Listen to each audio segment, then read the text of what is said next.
Good afternoon everyone. अब हामी insurance बिजनेसको ट्याक्सेसनको बारेमा छलफल गर्छौँ। यसमा स्पेशल प्रोभिजन्स छ section 60 special provisions related to general insurance business section 60 मा छ।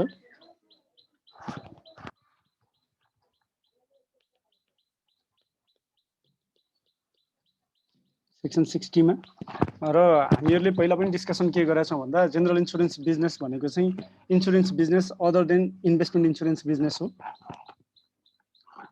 ठीक छ, insurance business other than investment insurance business other than investment insurance business हो। इन्भेस्टमेन्ट इन्सुरेन्स बिजनेस एउटा दफा 57 नलाग्ने सुलभले के सोध्दै हो मलाई? होइन सर। ओके, दफा 57 नलाग्ने वा दफा 57 को इफेक्ट नहुने कन्डिसन छ। सेक्सन 47A is applicable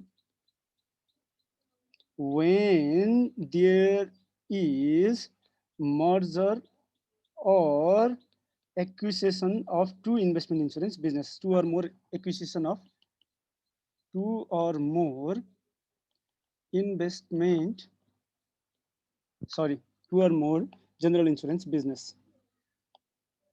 यो तपाईहरुले जनरल हामीले दफा 47 क पढिसकेका छौं र दफा 47 क 2 वा 2 भन्दा बढी जनरल इन्सुरेन्स बिजनेसको मर्जरको बेलामा पनि एप्लिकेबल हुन्छ। तीनवटामा एप्लिकेबल हुने हो। एउटा बैंकिङ बिजनेसको एउटै क्लासको बैंक अर्को त्यही क्लासको बैंकसँग मर्जर हुँदा, दोस्रो केस भनेको इन्भेस्टमेन्ट इन्सुरेन्स बिजनेस इन्भेस्टमेन्ट इन्सुरेन्ससँग मर्जर हुँदा र अर्को भनेको चाहिँ जनरल इन्सुरेन्स बिजनेस जनरल इन्सुरेन्ससँग मर्ज हुँदा चाहिँ दफा 47 क आकर्षित हुन्छ र दफा 47 क भनिसकेपछि दफा 57 को इफेक्टहरु चाहिँ आउँदैन दफा 47 क हुँदा।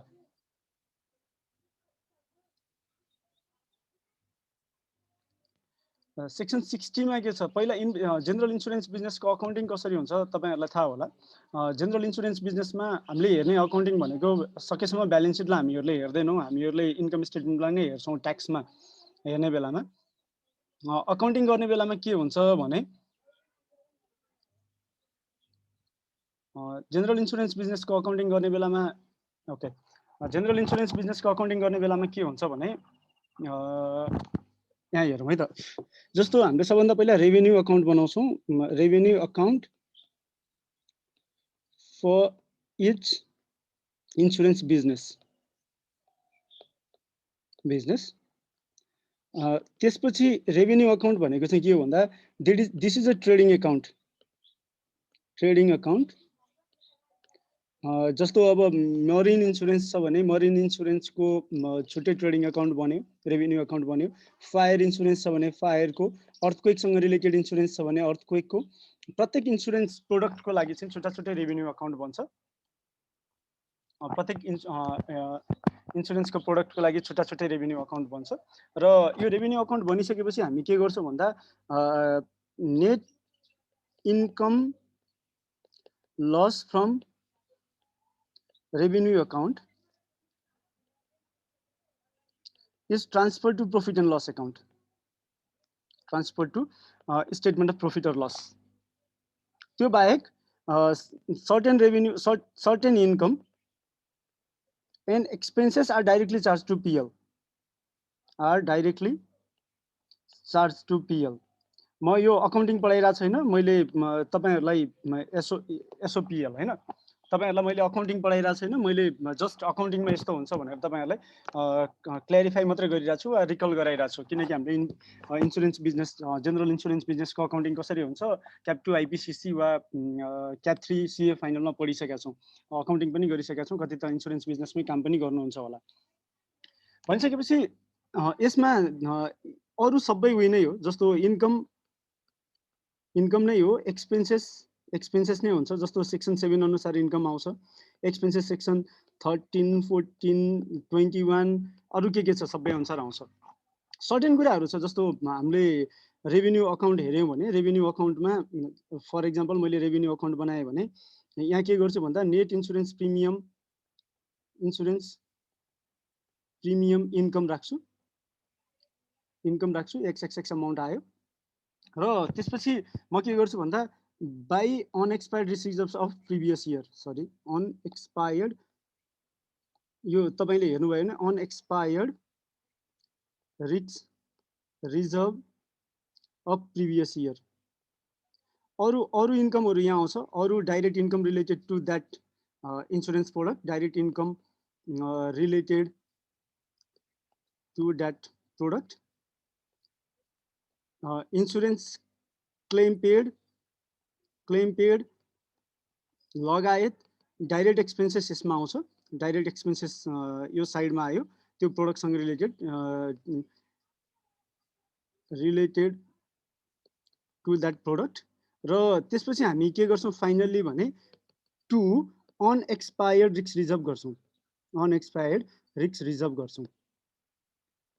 हेर्नुहोस् है, हामी के गर्छौँ भन्दा टु अनएक्सपायर्ड रिस्क रिजर्भ गर्छौँ। यसमा दुईवटा कुरा आउँछ, एउटा claim lodged by claimant but not accepted by insurer एउटा, अर्को चाहिँ 50% of net insurance premium receive during the year, premium receive during the year. यो के अनुसार छ भन्दा यो तपाईँले हेर्नुभयो भने रुल 14, 15, 16 कता छ अफ इन्सुरेन्स रेगुलेसन 2049। म यो ठ्याक्कै यो कुनमा छ भन्ने कुरा चाहिँ 2011 पछि मैले ल पढाएको छैन, त्यही भएर 14, 15, 16 तिर त्यही 15 को अराउन्डमा छ अनएक्सपेक्टेड रिसिभसँग रिलेटेड। भनेपछि यो चाहिँ कति हुन्छ भन्दा 115% अफ लस्ट क्लेमको 115% हुन्छ भने यो चाहिँ 50% अफ नेट इन्सुरेन्स प्रिमियम, यो जुन छ यो नेट इन्सुरेन्स प्रिमियम हो। यो नेट इन्सुरेन्स प्रिमियमको कति पर्सेन्ट भन्दा चाहिँ अब ठ्याक्क यसको चाहिँ 50% हामी यहाँ ल्याउँछौँ, यो 50% यहाँ ल्याउँछौँ। र अर्को वर्ष हामी यो थपक्क यो अनएक्सपायर्ड रिसिभ जुन छ यो अनएक्सपायर्ड रिसिभलाई चाहिँ के गर्छौँ भन्दा अनएक्सपायर्ड रिसिभ भनेर इन्कममा लैजान्छौँ अर्को वर्ष, next year of previous year. तर in case of marine insurance,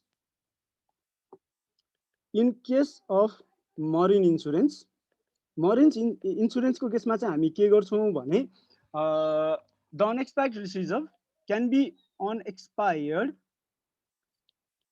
risk reserve can be recognized as income को रूपमा रिकग्नाइज हुने हो, recognized as income only after 3 fiscal years, यो मैले अकाउन्टिङको कुरा गरिरहेको छु है, फिस्कल इयर्स। अब तपाईले हेर्नुभयो भने यो चार्टमा रेभिन्यू अकाउन्टको चार्टमा पिएलएन अकाउन्टमा त profit or loss, statement of profit or लसमा चाहिँ जति इन्कम एक्सपेन्सेस जति छ त्यो सबै नै आउँछ। यो चार्टमा यो रेभिन्यू अकाउन्टलाई हेर्यौँ भने हामीहरूले रेभिन्यू अकाउन्टमा भएको यो इन्कम प्रोभिजनको राइट ब्याक हो, जस्तो एकछिन, यो इन्कम प्रोभिजनको राइट ब्याक हो, यो एक्सपेन्सेस प्रोभिजन हो, अरू सबै एक्सपेन्सेसहरू हुन्, यो एक्सपेन्सेस प्रोभिजन हो, अनएक्सपेक्टेड रिसिभ प्रोभिजन हो। भनिसकेपछि हाम्रो ट्याक्स लले के भन्छ भन्दा हामीले दफा 24 पहिले पढिसकेका थियौँ। हाम्रो ट्याक्स लले के भन्छ भन्दा यदि प्रोबेबल लसेसको लागि कुनै प्रोभिजन छ भने प्रोबेबल लसेसको लागि भएका प्रोभिजनहरू एक्सपेन्सेसको रूपमा त्यो बेलामा मात्रै क्लेम गर्न पाइन्छ जब चाहिँ तिनीहरू एक्चुअल लसमा कन्भर्ट हुन्छन् वा एक्चुअल एक्सपेन्सेसमा कन्भर्ट हुन्छन् वा लाइबिलिटीमा कन्भर्ट हुन्छन् वा रिपेमेन्ट हुन्छ भनेर हामीले पढाएको थियौँ। फिक्स्ड अब्लिगेसनमा कन्भर्ट हुन्छन् वा रिपेमेन्ट हुन्छ भनेर हामीहरूले पढाएको थियौँ। यो केसमा यो जुन प्रोभिजन छ यो दुईवटा प्रोभिजनको रिजनले गर्दा यी के हुन्, these are the provisions only. भनेपछि जेनरल इन्सुरेन्स बिजनेसमा भएका यी प्रोभिजनलाई के गर्ने त भन्दा अब ट्याक्समा के छ हेरौँ, ट्याक्सको प्रोभिजन हेरौँ। ट्याक्सले के गर्छ भन्दा ठ्याक्क यो हामीले जे यो प्र्याक्टिस गरेका छौँ यो प्र्याक्टिसलाई रिकग्नाइज गर्छ। भनेपछि भनेको मतलब unexpired risk reserve is deductible expense for tax purpose.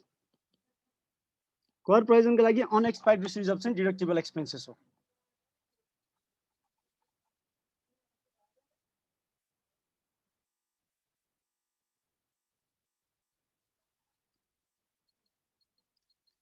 Section 60 subsection 2 खको 3 सेक्सन 60 सबसेक्सन 2 खको खण्ड 3 यो अनएक्सपायर्ड रिसिजब हो। Unexpired reserve is deductible expense for tax purpose. एक अब यसको के हो भन्दा the unexpired reserve of previous year unexpired risk reserve that is deductible as expense during an income year shall be included as part of income during next income year. As part of income during next income year भनेको मतलब अब यो जुन Marin इन्सुरेन्सको case छ अरु सबै इन्सुरेन्समा त अर्को वर्ष नै हुन्छ। मरिन इन्सुरेन्सको केसमा चाहिँ 3टा फिस्कल इयर पछि तपाईले हेर्नुभयो भने 3टा फिस्कल इयर पछि यो अमाउन्ट इन्कमको रूपमा इन्क्लुड हुनेवाला थियो भने अब चाहिँ के हुन्छ भन्दा नेक्स्ट इन्कम इयरमा नै सबै इन्सुरेन्स बिजनेसको केसमा नेक्स्ट इन्कम इयरमा नै त्यो अमाउन्ट चाहिँ इन्कममा इन्क्लुड हुन्छ। ठीक छ। अब अर्को कुरा के भयो भन्दा नम्बर 2 जस्तो मैले चाहिँ यो वर्ष जनरल इन्सुरेन्स प्रिमियम पे गरे I made payment of insurance premium during this income year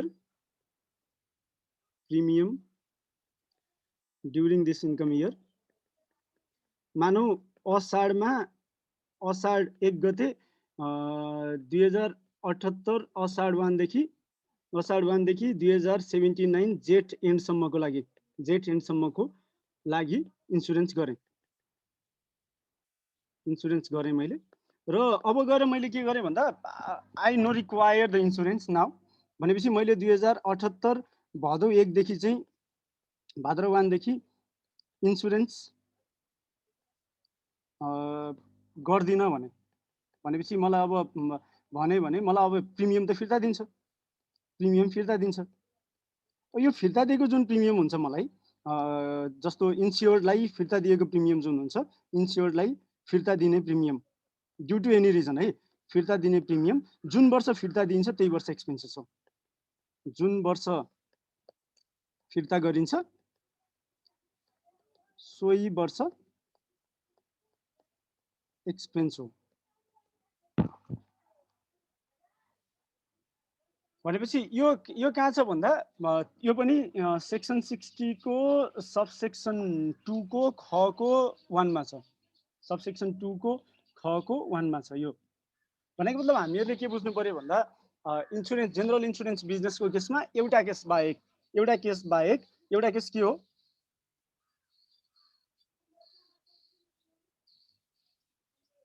एउटा केस बाहेक त्यो एउटा केस चाहिँ के हो भन्दा मरिन इन्सुरेन्सको केसमा 3 वर्षपछि अकाउन्टिङमा राइट ब्याक हुन्छ इन्कम भने अनएक्सपेक्टेड रिसिजबको इन्कम भने यो केसमा चाहिँ त्यही वर्ष नै अर्को वर्ष नै अनएक्सपेक्टेड रिसिजब राइट ब्याक हुन्छ भन्ने कुरा बुझ्नु पर्यो हामीहरुले। त्यो बाहेक अरु केही पनि डिफरेन्सेसहरु छैन भनिसकेपछि तपाई अब यसमा हेर्ने कुरा के हो भन्दा डिफरेन्सेसहरु छैन भनेको मतलब does this mean expense not deductible under Income Tax Act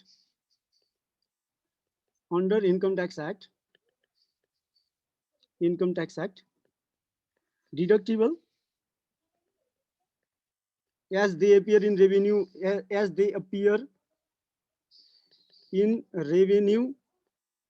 or SOPL revenue account or SOPL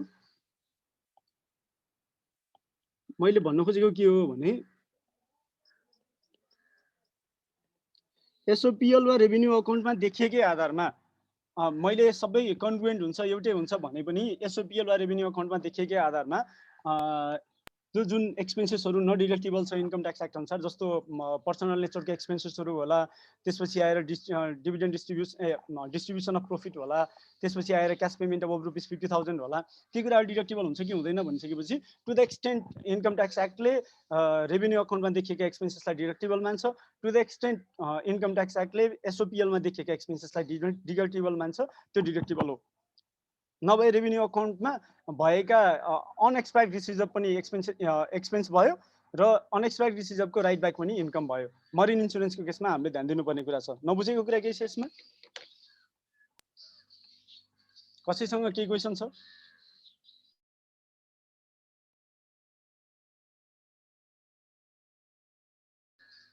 1 minute दिए, क्वेसन छ भने सोध्नु।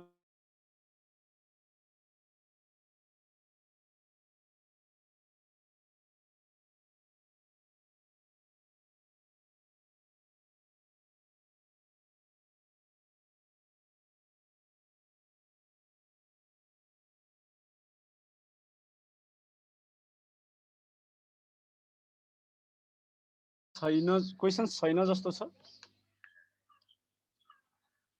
अब यसको हिसाब एकपटक एउटा म डाइरेक्टिभबाटै हेरिदिन्छु हैन।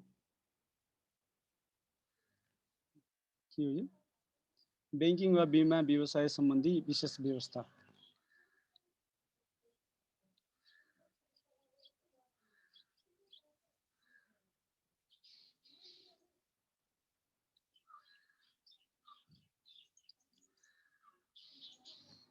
एउटा मैले शेयर गरेँ।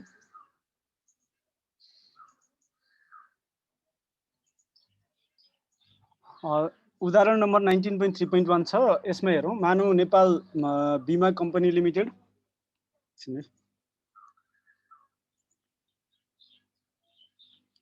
मानव नेपाल बीमा कम्पनी लिमिटेडको आर्थिक वर्ष 64-65 तथा 65-66 मा बीमा हिसाब सम्बन्धी तथ्याङ्क निम्नानुसार रहेछन्। खुद बीमा प्रिमियम 4 लाख रुपैयाँ, खुद बीमा प्रिमियम 4 लाख रुपैयाँ। त्यसपछि आएर पुनर्बीमा गराए बापत प्राप्त रकम 20,000 रुपैयाँ। भनेको मतलब यो कमिसन फर इन्सुरेन्स, यो नेट इन्सुरेन्स प्रिमियम भयो, नेट इन्सुरेन्स प्रिमियम। यो कमिसन फर इन्सुरेन्स सेडेड भयो। यो चाहिँ असमाप्त 64-65 को अन्त्यमा असमाप्त भनेपछि अघिल्लो वर्षको अन्तिममा चाहिँ असमाप्त भनेपछि अनएक्सपायर्ड रिसिजर्भ अफ प्रिभियस इयर भयो। यो भनेको अनएक्सपायर्ड रिसिजर्भ भयो। यो पनि इन्कममा इन्क्लुड हुन्छ भनियो। यो इन्कममा इन्क्लुड भयो, यो भयो, यो भयो। दाबी बाबत अनुमानित दायित्व भनेपछि यो पनि अनएक्सपायर्ड रिसिजर्भै हो। यो पनि इन्कममा इन्क्लुड भयो। त्यसपछि भुक्तानी गरेको पुनर्बीमा कमिसन 65-66 मा भुक्तानी गरेको पुनर्बीमा कमिसन एक्सपेन्सेस हो। बीमा अभिकर्ता कमिसन एक्सपेन्सेस भयो। त्यसपछि तपाईले हेर्नुभयो भने अर्को आउँछ व्यवस्थापन खर्च भन्ने आउँछ।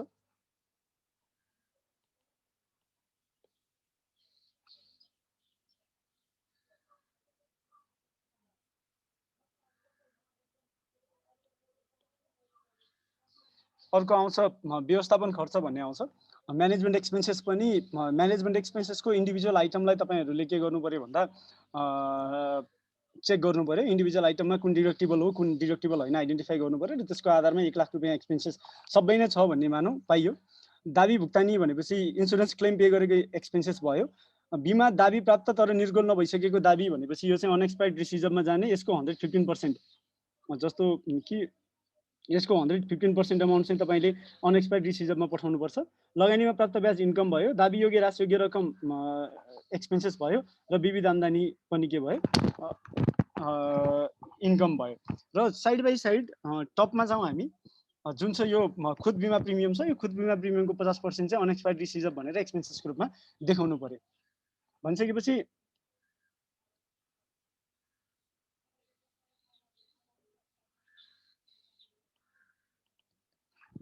अब हामीले हेर्यौं भने यो हिसाबमा हेर्यौं भने गत वर्षको असमाप्त जोखिम इन्कममा इन्क्लुड भयो। गत वर्षको दाबी मैले जे भनेको थिएँ सबै इन्कममा इन्क्लुड छ। मैले जे भनेको थिएँ सबै एक्सपेन्सेसको रूपमा डिडक्टिबल छ र ट्याक्सेबल इन्कम आउँछ। भनेको मतलब यो क्वेसन आयो भने सजिलो क्वेसन हो। यो अरु केही पनि गर्नु पर्दैन। तपाईहरुले ध्यान दिनुपर्ने विषय भनेको चाहिँ जम्मा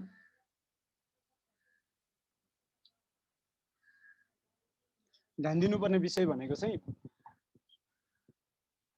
मात्र त्यो अनएक्सपायर्ड रिसिजर्भको कम्पिटिसनलाई चाहिँ ध्यान दिनुपर्छ। त्यो भनेको चाहिँ बीमा एक्टमा तपाईहरुले पढ्नु भएकै छ। अब जाउँ हामी इन्भेस्टमेन्ट इन्स्योरेन्स बिजनेसको हिसाब चाहिँ पहिले गरिसकेका छौं थ्योरेटिकल पोर्सनमा। Income from investment insurance business.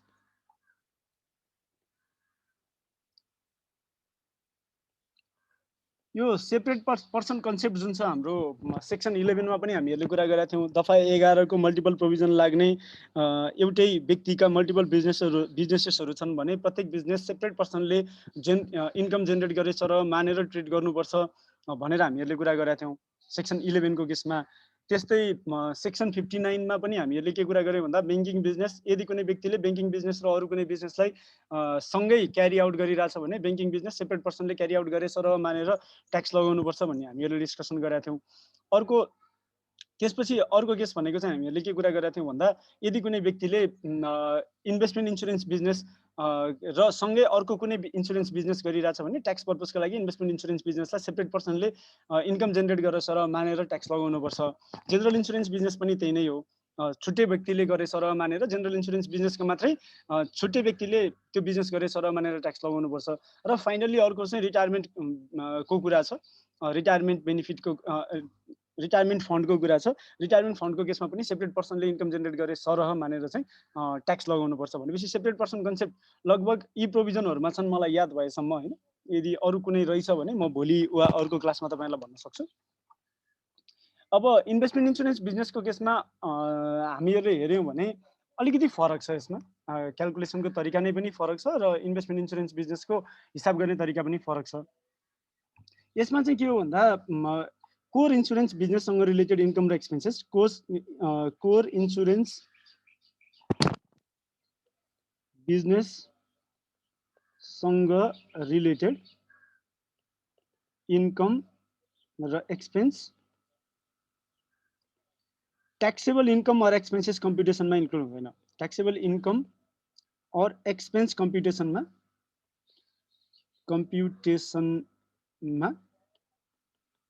Include हुँदैन। जस्तो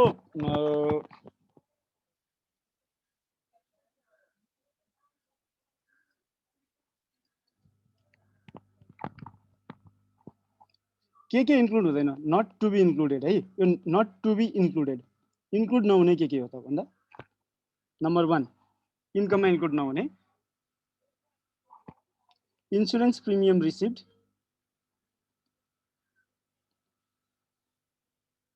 reinsurance premium received,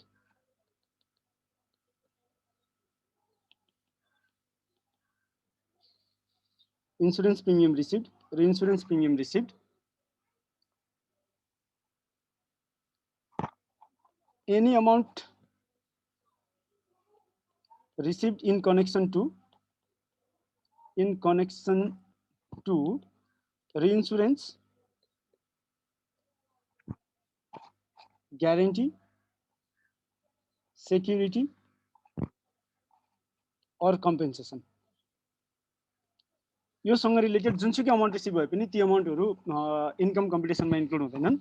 not to be deductible, अघि हामीले to be included to be deductible कुरा गरेका थियौँ भने यसमा not to be deductible. 1 payment to the insured, payment to the के भयो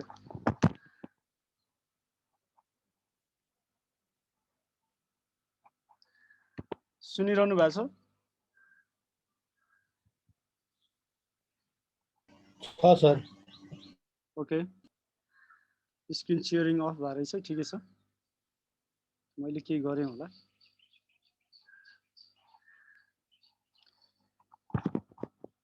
पेमेन्ट टु दी इन्स्योर्ड एउटा,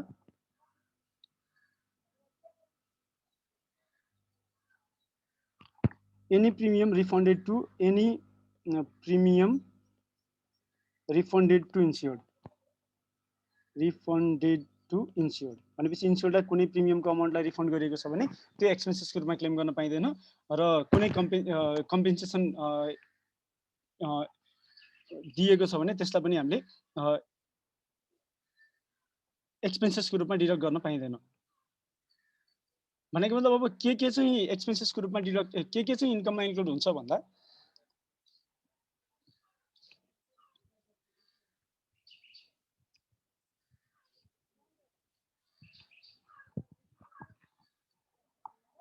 भने त्यो हामीले एउटा हिसाब चाहिँ गरिसकेका छौँ, एकचोटि फेरि त्यसैलाई रिपिट गरौँ।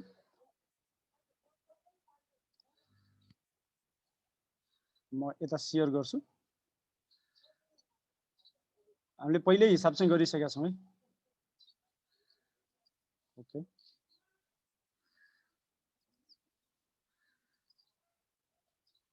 वेट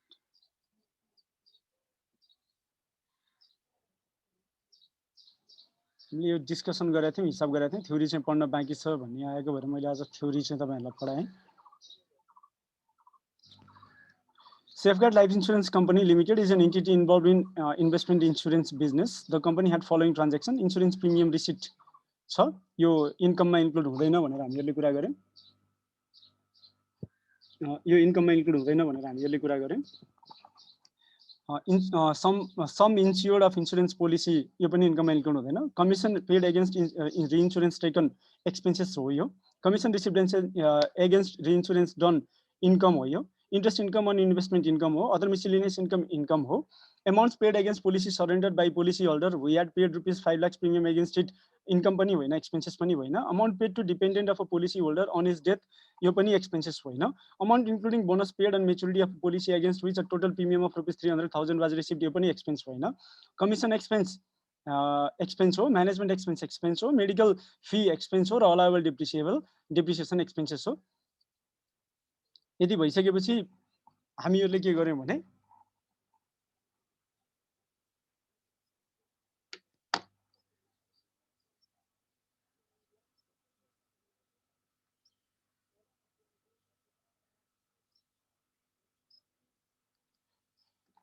हामीहरूले अनि एसेसेबल इन्कम कम्प्युट गर्छौँ र ट्याक्स क्यालकुलेट गर्छौँ। भनेको मतलब अब तपाईँहरूले के बुझ्नु पर्यो भन्दा कोर इन्सुरेन्स बिजनेसको इन्कम होइन र कोर इन्सुरेन्स बिजनेस बाहेक का इन्कमहरू इन्कम हुन्। कोर इन्सुरेन्स बिजनेससँग रिलेटेड एक्सपेन्सेसहरू वा पेमेन्टहरू एक्सपेन्सेस होइनन् र त्यो बाहेकका अरू चाहिँ एक्सपेन्सेस हुन् भन्ने कुराहरू तपाईँहरूले बुझ्नु पर्यो। केही छ क्वेसन यसमा कसैको?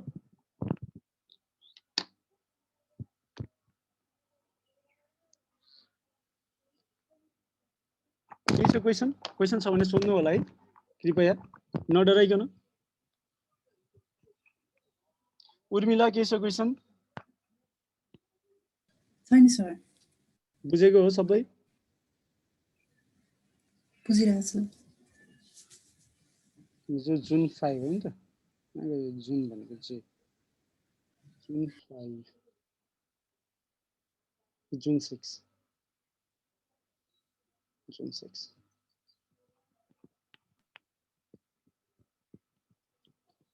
ओके। अब हाम्रो डबल ट्याक्स अभोइडेन्स एग्रिमेन्ट जुन 7 कहाँ होला त फेरि? जुन 7 छ, जुन 7। अब हामी लाग्छौँ डबल ट्याक्स अभोइडेन्स एग्रिमेन्टतिर। कुनै एउटा डबल ट्याक्स अभोइडेन्स एग्रिमेन्टलाई लिएर डिस्कसन सुरु। Double tax avoidance agreement.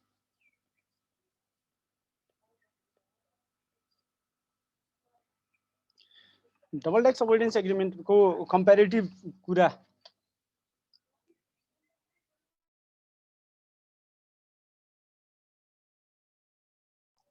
यदि हामीहरूले कम्पेरिटिभ कुरा गऱ्यौँ भने यो 5 मार्क्सको क्वेसन आउँछ है, हरेकचोटि आएको छ र पास्ट क्वेसन्सहरू नै नर्मली दोहोरिएको हो, तर म पास्ट क्वेसन्समा जान्न। आर्टिकल 5 हामीले सकाइसकेका छौँ, तपाईँहरूलाई कतिको याद छ?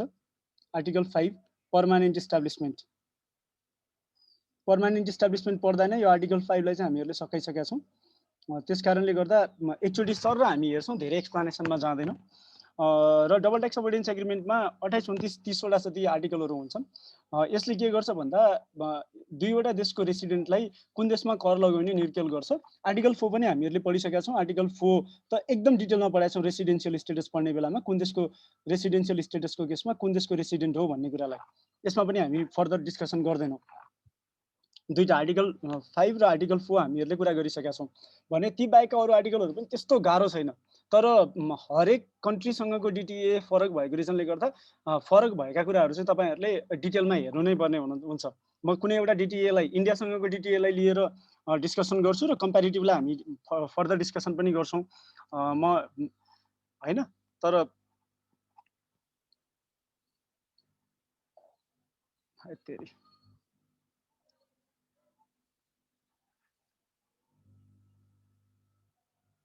प्रतिवेदन फैसलाभित्र छ कि जस्तो लाग्छ मलाई। ओके,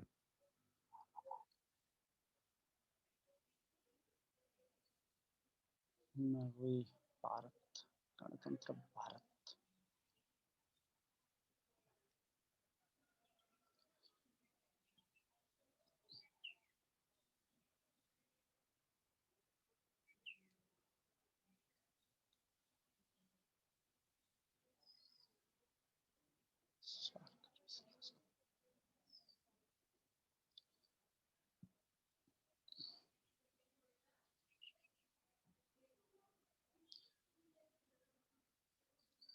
अब आइक्यानले क्वेसन सोध्ने बेलामा कसरी क्वेसन सोध्छ भनेर भन्न सकिँदैन। मैले इन्डियासँगको लागि चाहिँ डिस्कसनको रूपमा टपिकको रूपमा लिन्छु।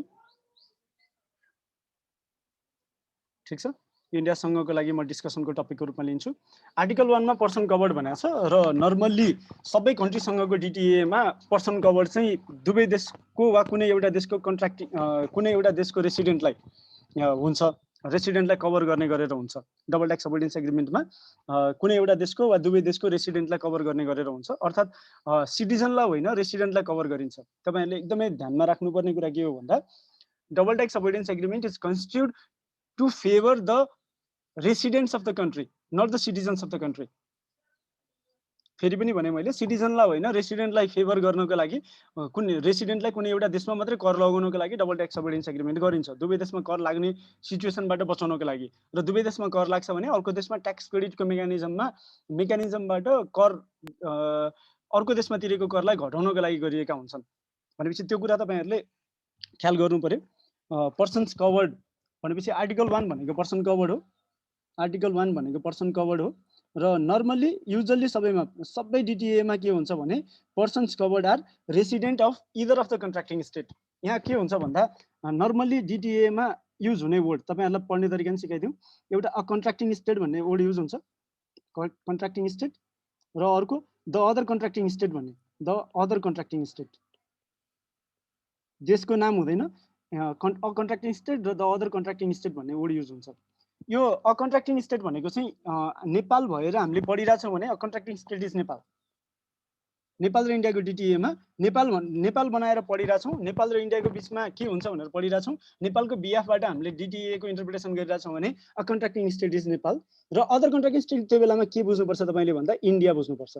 भने यदि तपाईँले अ कन्ट्र्याक्टिङ स्टेटमा इन्डियालाई राख्नुभयो भने द अदर कन्ट्र्याक्टिङ स्टेटलाई चाहिँ नेपाल बनाउनुपर्छ पढ्ने बेलामा है।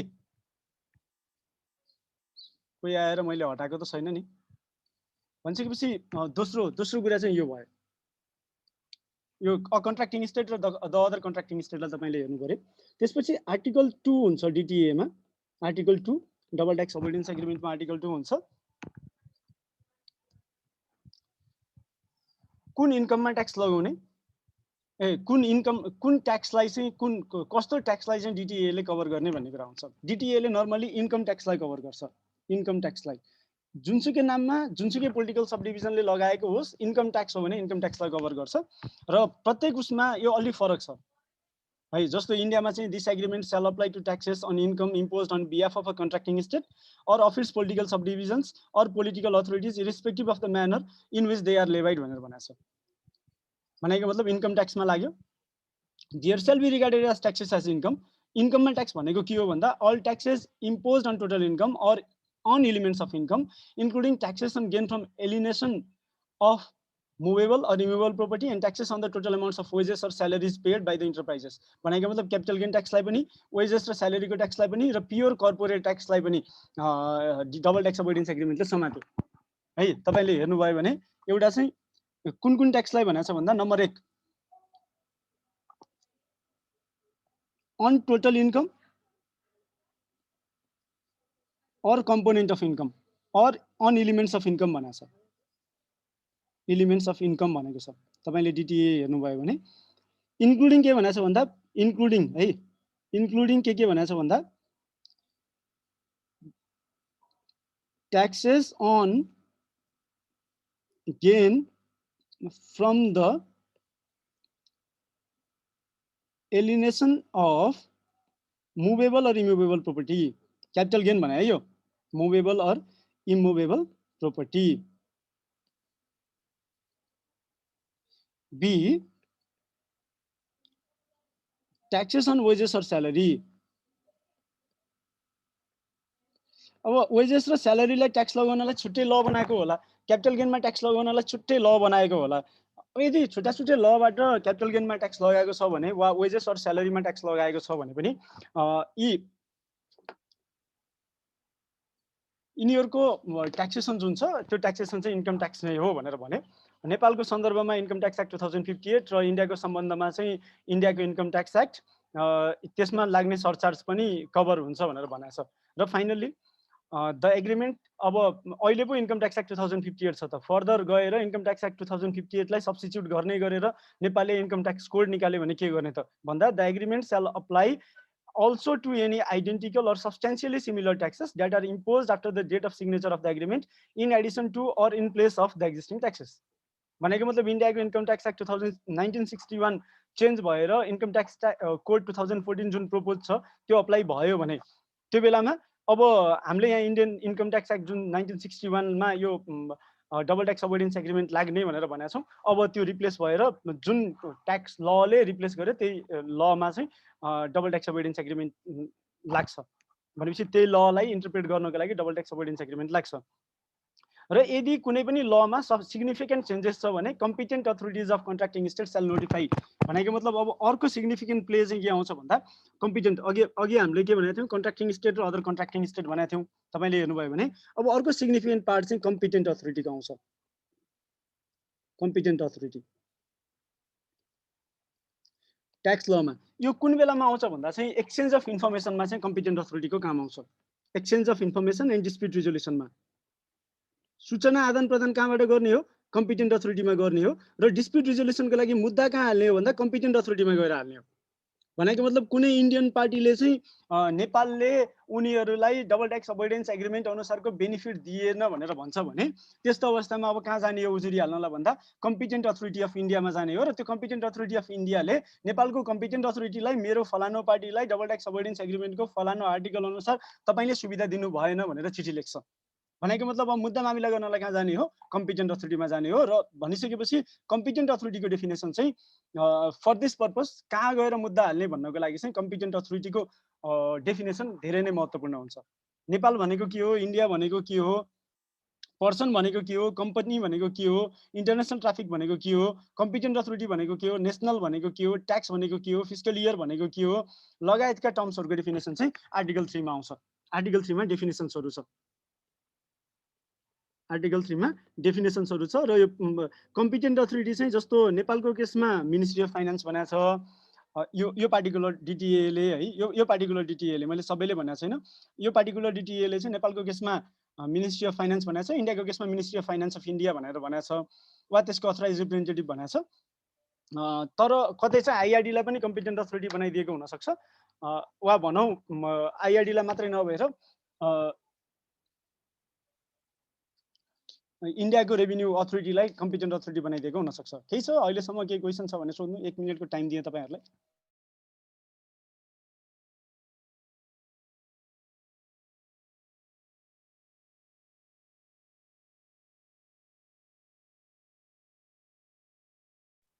सुनिरहनु भएको छ सबैजनाले? आर्टिकल 3 डेफिनेसन तपाईँहरू आफैले पढ्नुपर्छ भनेर मैले छोडिदिएँ, किनकि डेफिनेसन्समा त्यहाँ जे लेखा छ त्यही कुरा हो र प्रत्येक देशको छुट्टा छुट्टै छ। र डेफिनेसनमा पास्ट क्वेसन हेर्ने भने यो कम्पिटेन्ट अथोरिटीको राइट्स एन्ड नोट्सन भनेर 2011 जुनमा क्वेसन आएको जस्तो लाग्छ मलाई, त्यो पनि सिए फाइनललाई। भनेको मतलब तपाईँहरूले कम्पिटेन्ट अथोरिटीको चाहिँ मेमोराइज गरेर बस्यो भने मोरलेस एक्जाममा क्वेसन सोध्न सक्छ, किनकि आई क्यान अल सी हो भन्ने मलाई लाग्छ है। डेफिनेसन सकियो। Article 4 we have already completed, article 5 we have already completed. हामीले आर्टिकल 4 आर्टिकल 5 एकदम क्लियरली, आर्टिकल 4 रेसिडेन्ट कसरी छुट्याउने, दुईटा देशको एउटै व्यक्ति दुईटा देशको रेसिडेन्ट भयो भने कसरी छुट्याउने भन्ने विषयमा हामीहरूले पहिला नै डिटेलमा चर्चा गरेका छौँ। भने पर्मानेन्ट इस्टाब्लिसमेन्टको त हामीले 3 वटा जति क्लास गरेका छौँ जस्तो लाग्छ मलाई। पर्मानेन्ट इस्टाब्लिसमेन्ट के हो के होइन भन्नको लागि 3 वटा जति क्लास गरेका छौँ। भनेपछि आर्टिकल 6 मा जाउँ अब हामी। आर्टिकल 6 धेरै छिटो बोलिरहेको छु जस्तो लाग्छ मलाई, तर आर्टिकल 6 मा पुगिसकेपछि अलि म ढिला नै गर्छु किनकि अहिलेसम्म okay. Income from immovable property, income from article 6 भनेको चाहिँ इन्कम फ्रम इममुभेबल प्रोपर्टी हो। इममुभेबल प्रोपर्टीमा दुईवटा इन्कम हुन्छ,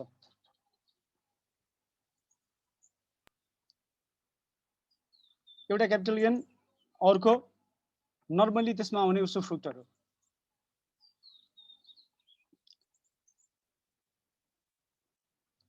Income derived by a resident of a contracting state from immovable property situated in the other contracting state may be taxed in that other state.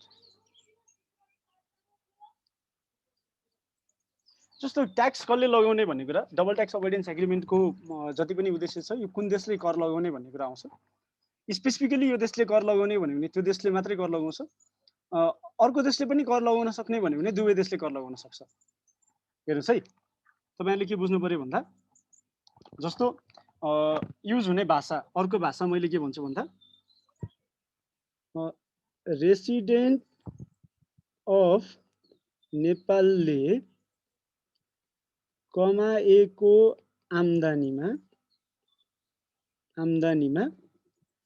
भारतमा पनि कर लाग्न सक्छ। एउटा भाषा है। यो सँगसँगै अर्को भाषा के आयो भने दोस्रो भाषा चाहिँ के आयो भन्दा यस जस्तो for example capital gain from any other sources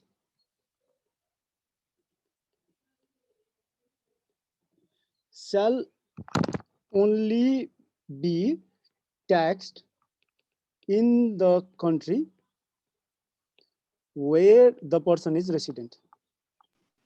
sir screen गयो। फेरि गयो? हजुर। फेरि न्यू खोजिरहेछ यो स्क्रिनले यार।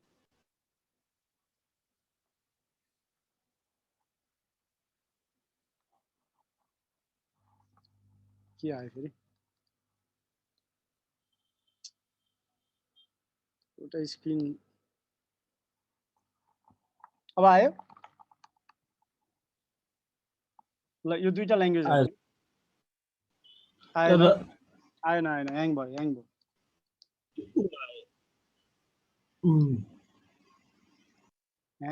अब आयो।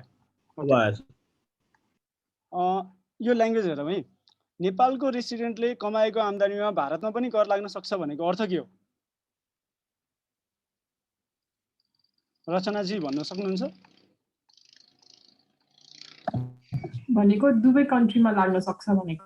दोस्रो ल्याङ्ग्वेजले भनेको चाहिँ त्यो चाहिँ जुन कन्ट्रीमा क्यापिटल गेन अर्न गरेको त्यही कन्ट्रीमा मात्रै लाग्छ। हैन, जुन कन्ट्रीमा रेसिडेन्ट भएको कन्ट्रीमा मात्रै लाग्छ भने हो नि त, हैन? हजुर। भनेपछि अब भयो, ल ठिक छ, बुझिएछ। मैले भन्न खोजेको कुरा बुझियो। अब म एक्सप्लेन गर्नतिर लागेँ। भनेको मतलब अब हामीले डबल ट्याक्स अभोइडेन्स एग्रिमेन्ट हेर्ने बेलामा के कुरालाई चाहिँ धेरै ध्यान दिनु पर्यो भन्दा कुन देशमा कर लाग्छ भन्ने कुरामा चाहिँ त्यसले बोलिरहेछ भन्ने कुरालाई। एउटा एडमिनिस्ट्रेटिभ मेजरको बारेमा डबल ट्याक्स अभोइडेन्स एग्रिमेन्टले बोलेको हुन्छ भने अर्को चाहिँ यो त्यो पार्टिकुलर आम्दानीमा कुन देशमा कर लाग्छ भनेर स्पष्ट ढङ्गले बोलेको हुन्छ कि ठ्याक्कै यो देशमा कर लाग्छ भनेर स्पष्ट ढङ्गले बोलेको हुन्छ भने यो देशमा कर लाग्छ भनेर स्पष्ट ढङ्गले बोलेको अवस्थामा हामीहरूले त्यही पार्टिकुलर देशमा मात्रै कर लाग्छ भनेर इन्टरप्रिटेसन गर्नु पर्यो भने दुवै देशमा कर लाग्न सक्छ भनेको अवस्थामा as per the law of the country है, फेरि लाग्न सक्छ भनेको मतलब नेपालले म कर लगाउने अधिकार हुँदाहुँदै पनि कर लिन्न भनेर आफ्नो अधिकारलाई रिनाउन्स गर्न चाहिँ सक्छ, वा इन्डियाले कर लगाउने अधिकार हुँदाहुँदै पनि कर लगाउन्न भनेर रिनाउन्स गर्न चाहिँ सक्छ। त्यस्तो अवस्थामा चाहिँ नेपालको लले चाहिँ एक्जेम्प्ट गराएको छ भने एक्जेम्पसन नै हो। डबल ट्याक्स अभोइडेन्स एग्रिमेन्टले कर लाग्न सक्छ भन्दैमा कर लाग्छ भन्ने हुँदैन। त्यस्तै इन्डियाको लबाट चाहिँ ट्याक्स एक्जेम्प्ट गराएको छ कुनै इन्कममा भने डबल ट्याक्स अभोइडेन्स एग्रिमेन्टले इन्डियाले कर लगाउन सक्छ भन्दैमा कर लाग्छ भन्ने चाहिँ हुँदैन। अर्को एउटा आउँछ लास्टमा नन डिस्क्रिमिनेसन, हामी त्यो बारेमा पनि छलफल गर्छौँ। नेपालको रेसिडेन्टलाई जुन हैसियत दिइन्छ इन्डियाको रेसिडेन्टलाई पनि त्यही हैसियत दिनुपर्छ र डिस्क्रिमिनेसन हुन हुँदैन भनेको मतलब नेपालको रेसिडेन्टलाई चाहिँ 5%मा कर लगाउने तर डबल ट्याक्स अभोइडेन्स एग्रिमेन्टले चाहिँ 15% ट्याक्स लाग्छ भनेको आधारमा म्याक्सिमम 15% लगाउन पाइन्छ भन्ने आधारमा चाहिँ इन्डियाको रेसिडेन्टलाई 15% ट्याक्स लगाउने भनेर भन्न पाइँदैन। नन डिस्क्रिमिनेसन पनि हुनुपर्छ भन्ने कुरा लास्टमा आउँछ यो डबल ट्याक्स अभोइडेन्स एग्रिमेन्टमा ओभरअलमा। भनिसकेपछि होलिस्टिक अप्रोचमा हेर्दा चाहिँ हामीहरूले यो कुरालाई ख्याल गर्नु पर्यो। अर्थात् इमुभेबल प्रोपर्टीमा अब म ल्याङ्ग्वेजमा जान्छु। आर्टिकल प्याराग्राफ 1 अफ आर्टिकल 6 है, आर्टिकल 6 को प्याराग्राफ 1 यो दुईटा भयो, साइड बाई साइड हुँदैन, ठिक छ। यसमा हेरौँ एकछिन है, वेट, मसँग प्रेजेन्टेसन छ होला। म प्रेजेन्टेसन छ भने प्रेजेन्टेसनबाट गयो भने अलिकति सजिलो हुन्छ कि जस्तो लाग्छ मलाई, तर यहाँ आएर लेख्न पाइँदैन। लेख्दाखेरि म सेयर गरौँला, केही छैन।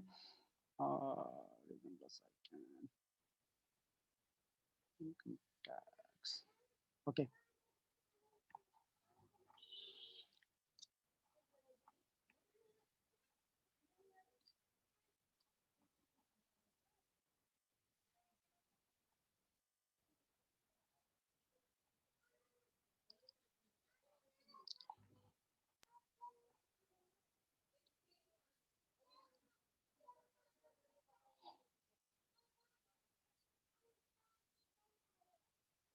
हामीले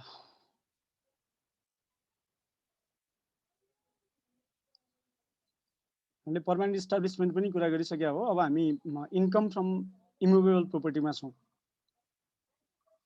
ओके, लगभग एउटै रहेछ इन्कम फ्रम इमुभेबल प्रोपर्टीमा। त्यस कारणले गर्दा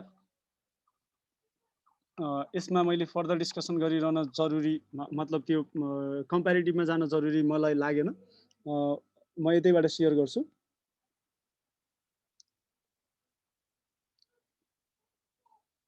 ठिक छ।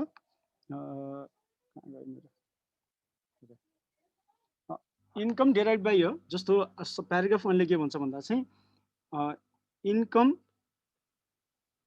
derived by a resident of a contracting state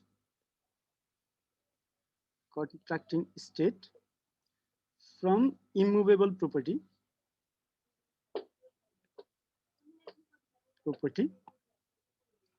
इमुभेबल प्रोपर्टीमा के पर्यो भन्दा इन्क्लुडिङ इन्कम फ्रम एग्रिकल्चर भनेपछि एग्रिकल्चरबाट आउने इन्कमलाई पनि ए आर्टिकल 6 ले कभर गर्यो भने हो है।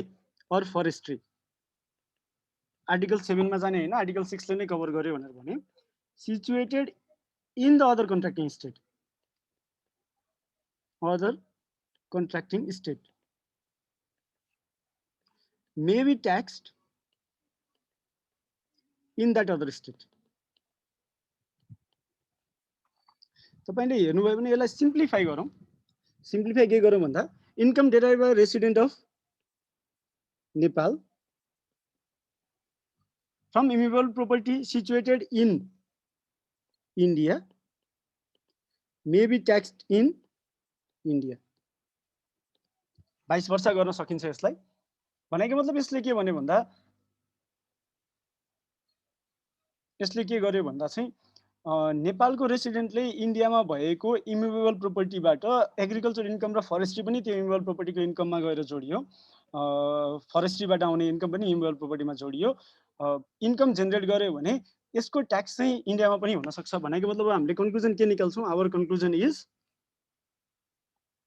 What is our conclusion? Conclusion is immovable प्रोपर्टीबाट आउने इन्कममा सोर्स कन्ट्री को ल अनुसार ट्याक्स लाग्छ,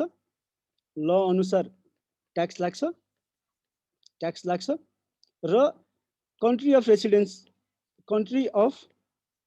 रेसिडेन्सले पनि ट्याक्स लगाउन सक्छ। ट्याक्स लगायो भने के हुन्छ? दुवैतिर ट्याक्स लाग्छ भने के हुन्छ भन्दा ट्याक्स क्रेडिट दिन्छ है। फेरि भनेको मतलब इन्डियाले पनि ट्याक्स लगाउन सक्ने भयो, नेपालले पनि। यहाँ एक्सक्लुसिभ राइट अफ ट्याक्सेसन छैन कुनै पनि एउटा कन्ट्रीलाई दुवै देशमा कर लाग्न सक्ने रहेछ। इमुभेबल प्रोपर्टी भनेको चाहिँ के हो त्यसो भए? अब point number 2, what do you mean by immovable property भन्दा अब आर्टिकल प्याराग्राफ 2 ले के भन्छ भन्दा the term immovable property shall have the meaning which it has under the law of the contracting state in which the property in question is situated. भनेको मतलब इमुभेबल property भनेको चाहिँ नेपालको लले इमुभेबल प्रोपर्टीको डेफिनेसनमा एग्रिकल्चरलाई र फरेस्ट्रीलाई राखेको छैन, तर इन्डियाको लले चाहिँ इमुभेबल प्रोपर्टीमा त्यसलाई राखेको छ भने अब हामीले के बुझ्नु पर्यो भन्दा त्यो पनि पर्यो। इमुभेबल प्रोपर्टी भित्र चाहिँ प्लान्ट एन्ड मेसिनरी फिक्स गरेकोलाई राख्छ इन्डियाको लले भने इमुभेबल प्रोपर्टी भनेको के हो भन्दा plant and machinery fix in the land is also immovable property भनेर बुझ्नु पर्यो। अर्थात् इमुभेबल प्रोपर्टीको डेफिनेसन हेर्नको लागि इमुभेबल यो आर्टिकल 6 केमा लाग्छ भन्नको लागि चाहिँ आर्टिकल 6 लगाउने कि आर्टिकल 7 लगाउने कि कुन आर्टिकल लगाउने हो भन्नको लागि चाहिँ हामीहरूले के गर्नु पर्यो भने अलि छिटो बोलिरह हो म। हेलो हेलो हो सर। ओके, अलि बिस्तारै बोल्ने ट्राई गर्छु है। लेख्छु यार, म यो बोलेर त छिटै बोलिन्छ। जस्तो अब इमुभेबल प्रोपर्टी के हो त त्यसो भए? व्हाट इज इमुभेबल प्रोपर्टी भन्नको लागि अब हामीहरूले के गर्नु पर्यो भने इमुभेबल प्रोपर्टी आर्टिकल 2 ले डिफाइन गर्छ।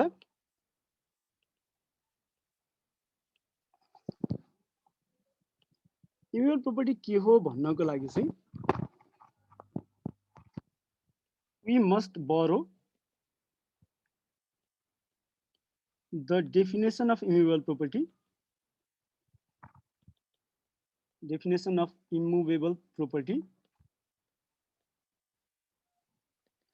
as per the current legal provision of such country, provision of such country where the property is situated. अब क्वेसन सोध्दाखेरि के सोधिन सक्छ भन्दा क्वेसन सोध्दाखेरि के सोधिन सक्छ अब भने चाहिँ हामीहरूलाई आइक्यानले क्वेसन सोद्धाखेरि जस्तो नेपालमा इमुवेबल प्रोपर्टीको डेफिनेसन यो हो, इन्डियामा इमुवेबल प्रोपर्टीको डेफिनेसन यो हो। अलिकति मेहनत गर्यो भने है इन्डियामा इमुवेबल प्रोपर्टीको डेफिनेसन यो छ। इन्डियाको रेसिडेन्टले नेपालमा भएको प्रोपर्टीबाट जस्तो इन्डियाको डेफिनेसन भित्र चाहिँ पर्ने इमुवेबल प्रोपर्टीको तर नेपालको इमुवेबल प्रोपर्टीको डेफिनेसन भित्र चाहिँ नपर्ने नेपालको ल अनुसार फेरि छिटो बोले म जस्तो कि नेपालको ल अनुसारको इमुवेबल प्रोपर्टीको डेफिनेसन भित्र चाहिँ नपर्ने तर इन्डियाको ल अनुसारको इमुवेबल प्रोपर्टीको डेफिनेसन भित्र पर्ने कुनै एउटा बिजनेस नेपालमा गर्यो भने त्यो बेलामा कुन आर्टिकल लाग्ने भन्ने खालको क्वेसन आउन सक्छ। त्यस्तो अवस्थामा हामीहरूले एकदम सिम्पल के बुझ्ने हो भने नेपालमा कुनै प्रोपर्टी छ भने इमुवेबल प्रोपर्टीको डेफिनेसन नेपालको ल अनुसार हेर्ने हो, चाहे त्यो इन्डियाको रेसिडेन्ट होस् वा अरू कुनै देशको रेसिडेन्ट हो, हामीहरूलाई मतलब छैन। अब इमुवेबल प्रोपर्टीको डेफिनेसनले के कभर गर्छ भन्दा इट इन्क्लुड्स इमुवेबल प्रोपर्टीको डेफिनेसनले के इन्क्लुड गर्छ भन्दा it includes property accessory to immovable property. Number 1 हेर्नुस् है त, accessory to immovable property. Immovable प्रोपर्टीसँग रिलेटेड जति पनि एक्सेसरी छ, प्रोपर्टी एक्सेसरी छ त्यो सबै। Number B livestock and equipment used in agriculture and forestry। अब तपाईले के हेर्नु पर्यो भन्दा नेपालको ल अनुसारको इमुवेबल प्रोपर्टीको डेफिनेसनले कभर गरे पनि नगरे पनि नेपालको ल अनुसारको इमुवेबल प्रोपर्टीले कभर गरे पनि नगरे पनि whether the definition of the law includes the following as immovable property or not।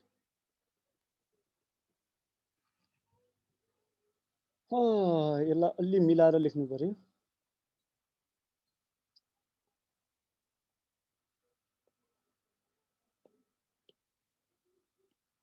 whether the law of the country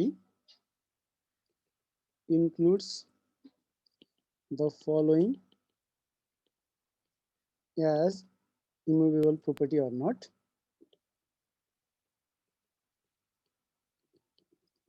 These are immovable property। Article 6 को प्रयोजनको लागि चाहिँ these are immovable property। ठीक छ। Livestock equipment used in agriculture or forestry immovable property हो। Number C rights to which the provisions of general law rights to which the provisions of general law respecting landed property apply।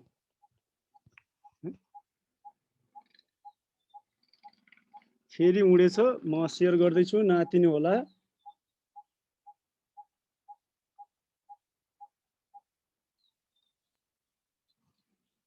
law rights to which the provisions of general law respecting landed property apply।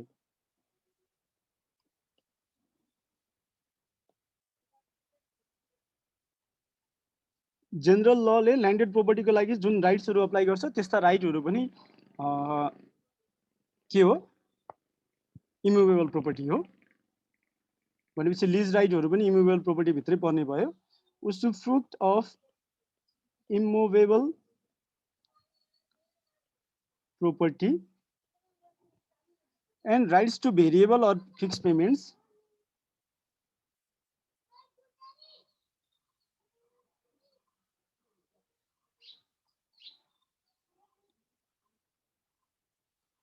okay usufruct of immutable property भनेपछि fruit इम्युबल प्रोपर्टीबाट आउने फ्रुटहरु चाहिँ हुन्छ त्यो पनि इम्युबल property हो र point number ई चाहिँ के छ भन्दा rights to variable or fixed payments rights to variable or fixed payments as consideration for the working of or the right to work mineral deposits sources and other natural resources भनेपछि natural resources सँग related जति पनि right to variable or fixed payments छ ती सबै के हुन् भन्दा दिज आर इम्युवेबल प्रोपर्टी र finally ships, boats and aircrafts are not immovable property. Ships, boats and aircraft को केसमा आर्टिकल 8 अप्लाई हुन्छ आर्टिकल 6 हैन आर्टिकल 8 अप्लाई हुन्छ आर्टिकल 6 हैन मैले अघि नै तपाईहरुलाई भनेको थिएँ usufruct अफ इम्युवेबल प्रोपर्टी को केसमा पनि इम्युवेबल प्रोपर्टी के आर्टिकल 6 नै अप्लाई हुन्छ ठीक छ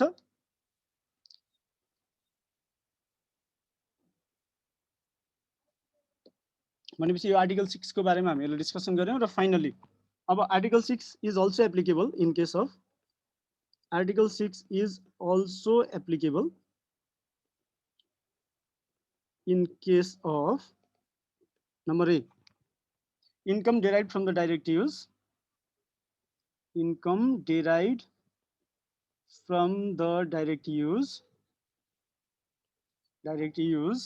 letting or use any other form of immovable asset or use any other form of immovable asset. अर्को point number B, income from immovable property of an enterprise. कुन आर्टिकल लगाउने भन्ने बेलामा विवाद आयो भने है र C, income from immovable property used for the performance of independent personal services. भनेको मतलब अब यसलाई म समराइज गर्छु आर्टिकल 6 लाई सबभन्दा पहिला इम्युवेबल प्रोपर्टीबाट कुनै इन्कम छ भने इम्युवेबल प्रोपर्टीबाट कुनै इन्कम छ भने including that derived from the direct use, letting or use any other form of immovable asset, or if that immovable property बाट भएको income is derived by enterprise, or if the immovable property is used for the performance of independent personal services. Irrespective of these situations, immovable property बाट कुनै income हुन्छ भने दुवै देशसँग कर लगाउने अधिकार छ कर अधिकार भन्छ right to taxation is with both the states. Nepal र इन्डिया दुईजैसँग नेपाल र चाइना दुईजैसँग नेपाल र पाकिस्तान दुईजैसँग नेपाल र बंगलादेश दुवैसँग नेपाल र मरिसस दुवैसँग नेपाल र नर्वे दुवैसँग नेपाल र कतार नेपाल र साउथ कोरिया अरु कुन छ नेपाल र पाकिस्तान भनिहाले मैले हैन सबैसँग यो 11 वटै कन्ट्रीसँग चाहिँ एकअर्कासँग इम्युवेबल प्रोपर्टीबाट कर लगाउने अधिकार चाहिँ छ इम्युवेबल प्रोपर्टी भनेको चाहिँ के हो भन्दा यो पाँचवटा एक्सेप्सन्स बाहेक यो पाँचवटा एक्सेप्सन्स बाहेक यो पाँचवटा एक्सेप्सन्स जुन छ यो पाँचवटा एक्सेप्सन्स के आयो property accessory to immovable property livestock and equipment used in the agriculture and forestry rights to use the provisions of general law respecting landed property apply usufruct of immovable property rights to variable or fixed payments as consideration for the working of or the right to work mineral deposits sources and other natural resources यी पाँचवटा exception बाहेक इम्युवेबल property को definition कहाँ हेर्नु पर्यो भन्दा चाहिँ जुन देशमा इम्युवेबल प्रोपर्टी छ हैन त्यो हलचल गर्न नसक्ने सम्पत्ति छ, त्यही देशको कानुनमा हेर्नु पर्यो। यी बाहेक है यिनीहरू चाहिँ के हुन्, these are always regarded as immovable property. र अर्को कुरा के गर्नु पर्यो भन्दा, यदि नेपालको कानुनले वा इन्डियाको कानुनले सिप्स, बोट्स र एयरक्राफ्टलाई इमुभेबल प्रोपर्टी मान्छन् भने पनि, एक्सेप्सन है, सिप्स, बोट्स र एयरक्राफ्टलाई इमुभेबल प्रोपर्टी मान्छन् भने पनि ships, boats and aircraft shall not be regarded as immovable property. यो कुरा तपाईहरुले ख्याल गर्नु पर्यो र ध्यान दिनु पर्यो। केही छ आर्टिकल 6 मा सोध्नु पर्ने कुरा?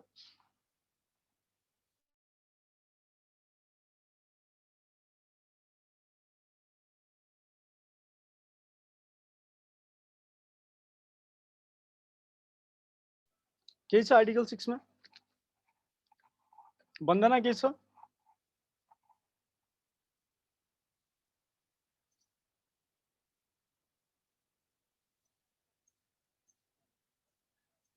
आस्था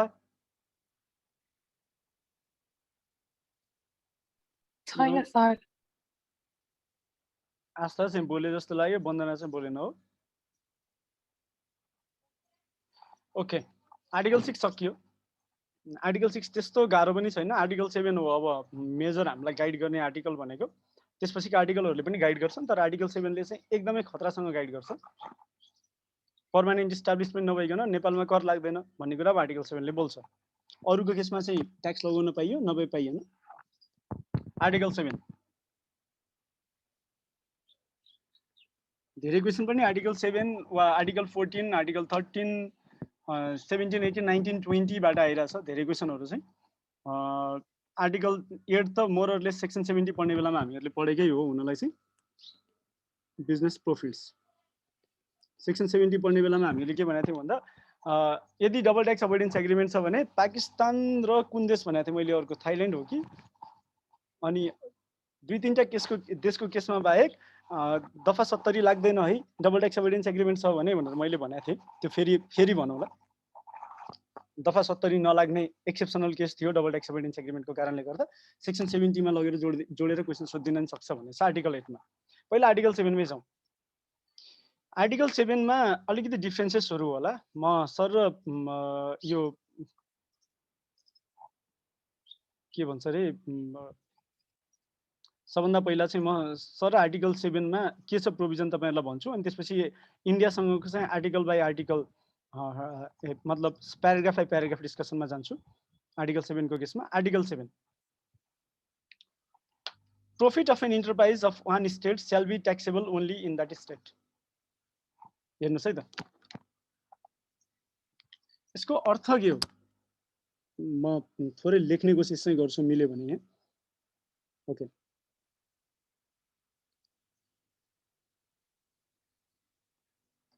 जस्तो तपाईले हेर्नुभयो भने यसले के भन्यो भन्दा, profit of an enterprise of one state shall be taxable in that state.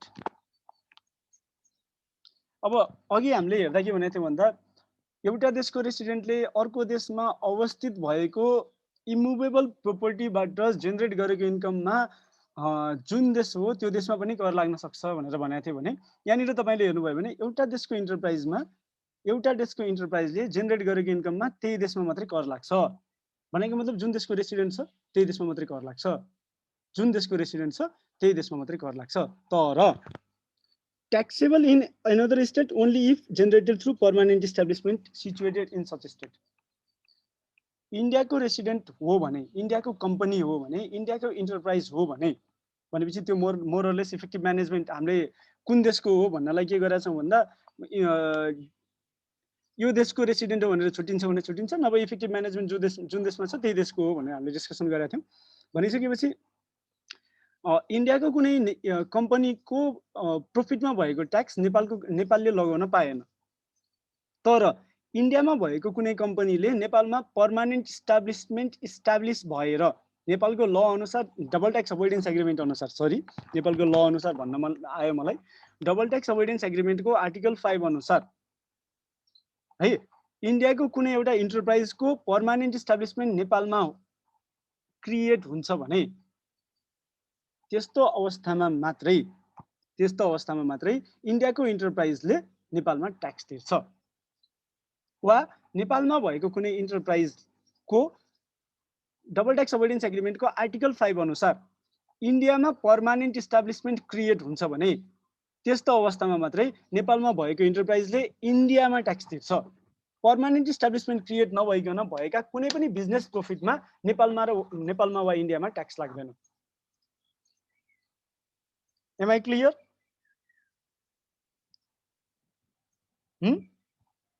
Sir फेरि एकचोटि भनिदिनु न। के भनौँ ल, म क्वेसन सोध्छु है त। भर्खरै भन्नुभएको पोइन्ट। म क्वेसन सोध्छु है त। ओके। इन्डियाको इन्टिटीमा नेपालमा ट्याक्स लगाउन पाइने कि नपाइने डबल ट्याक्स अभोइडेन्स एग्रिमेन्ट अनुसार? इन्डियाको इन्टिटीमा इन्डियाको इन्टिटीलाई डबल ट्याक्स अभोइडेन्स एग्रिमेन्टको आर्टिकल 7 अनुसार नेपालमा कर लगाउन पाइने कि नपाइने? भयो भने पाइने। हजुर? ई भयो भने मात्र पाइने। ठ्याक्कै त्यही हो कुरा। पर्मानेन्ट इस्टाब्लिसमेन्ट भयो भने मात्रै नेपालमा कर लगाउन पाइने। बुझ्यो? ल मैले भनेको यति हो। सबैजनाले यही बुझ्नुभयो है? अब कति अमाउन्टमा ट्याक्स लगाउने त? How much amount is attributable? कति अमाउन्टमा ट्याक्स लगाउने भन्दा पर्मानेन्ट इस्टाब्लिसमेन्टको ट्याक्सेबल इन्कम जति हो त्यतिमा ट्याक्स लगाउने। इन्डियाको इन्टरप्राइजलाई नेपालमा ट्याक्स लगाउने बेलामा पर्मानेन्ट इस्टाब्लिसमेन्टको ट्याक्सेबल इन्कम जति हो त्यही इन्कममा मात्रै ट्याक्स लगाउने। भनेपछि taxable income shall be only so much of them as is attributable to that P.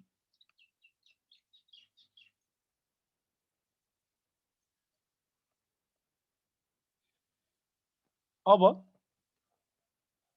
भनेपछि कर कसरी लगाउने भन्दा चाहिँ अब जस्तो इन्डियाको मानौ लेट मी से इन्फोसिस नेपालमा सर्भिस कन्ट्र्याक्ट पायो मोर देन 90 days को लागि इन 12 months पिरियड। इन्फोसिसको नेपालमा सर्भिस पीई क्रिएट भयो।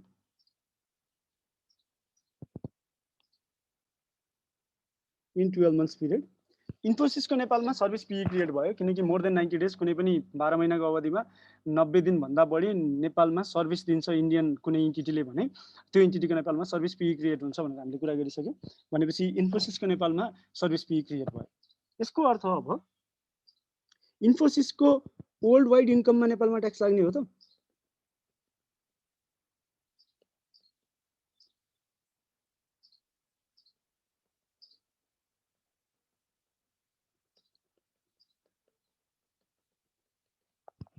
क्वेसन सुलभ? हजुर सर।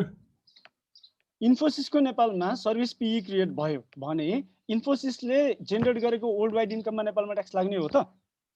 होइन सर। कुनमा मात्रै ट्याक्स लाग्ने हो? एफपीले नेपालमा जेनेरेट गरेको इन्कम, एफपीले वर्ल्ड वाइड इन्कममा जेनेरेट गरेको। हामी एफपीमा नजाउँ के, हामी के जाउँ भन्दा इन्फोसिसको नेपालको पीईले नेपालमा जेनेरेट गर्ने इन्कममा जति एट्रिब्युट मतलब नेपालमा भएको पीईलाई जति इन्कम एट्रिब्युट गर्न मिल्छ त्यो इन्कममा ट्याक्स लाग्छ। हजुर सर, त्यही थियो मेरो सेन्स। ठिक छ। भनेपछि इन्फोसिसको वर्ल्ड वाइड इन्कममा नेपालमा ट्याक्स लाग्दैन। इन्फोसिसको पर्मानेन्ट इस्टाब्लिसमेन्ट जुन नेपालमा हुन्छ त्यो पर्मानेन्ट इस्टाब्लिसमेन्टमा जति इन्कम एट्रिब्युट गर्न मिल्छ, लफुल्ली जति इन्कम एट्रिब्युट गर्न मिल्छ त्यो इन्कममा मात्रै नेपालमा ट्याक्स लाग्छ।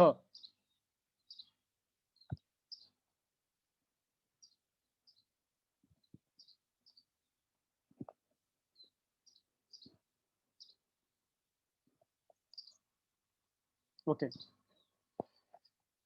भनिसकेपछि अब हामीहरूले के बुझ्नु पर्यो भन्दा पर्मानेन्ट इस्टाब्लिसमेन्ट नभइकन नेपालमा इन्कम जेनेरेट गर्छ यदि कुनै डबल ट्याक्स अभोइडेन्स एग्रिमेन्ट भएको पार्टीले भने त्यो इन्कममा नेपालमा ट्याक्स लाग्दैन भन्ने कुरा चाहिँ स्पष्ट ढङ्गले हामीहरूले बुझ्नु पर्यो। कर कानुनमा के लेखा छ भन्ने कुरामा जानु भएन। अर्को, permanent establishment shall be treated as a distinct and separate enterprise engaged in the same or similar activities under the same or similar condition and dealing only independent with the enterprise of which it is a PE and the profit shall be attributed accordingly. यसलाई पनि म further लेख्छु। Number 1, treated as a distinct and separate enterprise.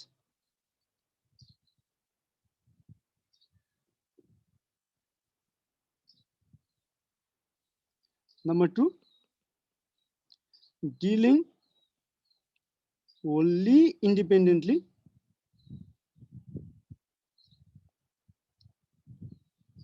with the enterprise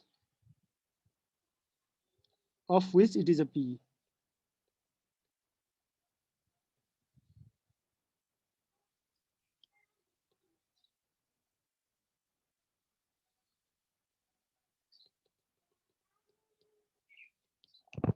दुईटा कुरा छ यसमा treated as distinct and separate enterprise engaged in the separate enterprise र अर्को dealing wholly independently with the enterprise of which it is a PE.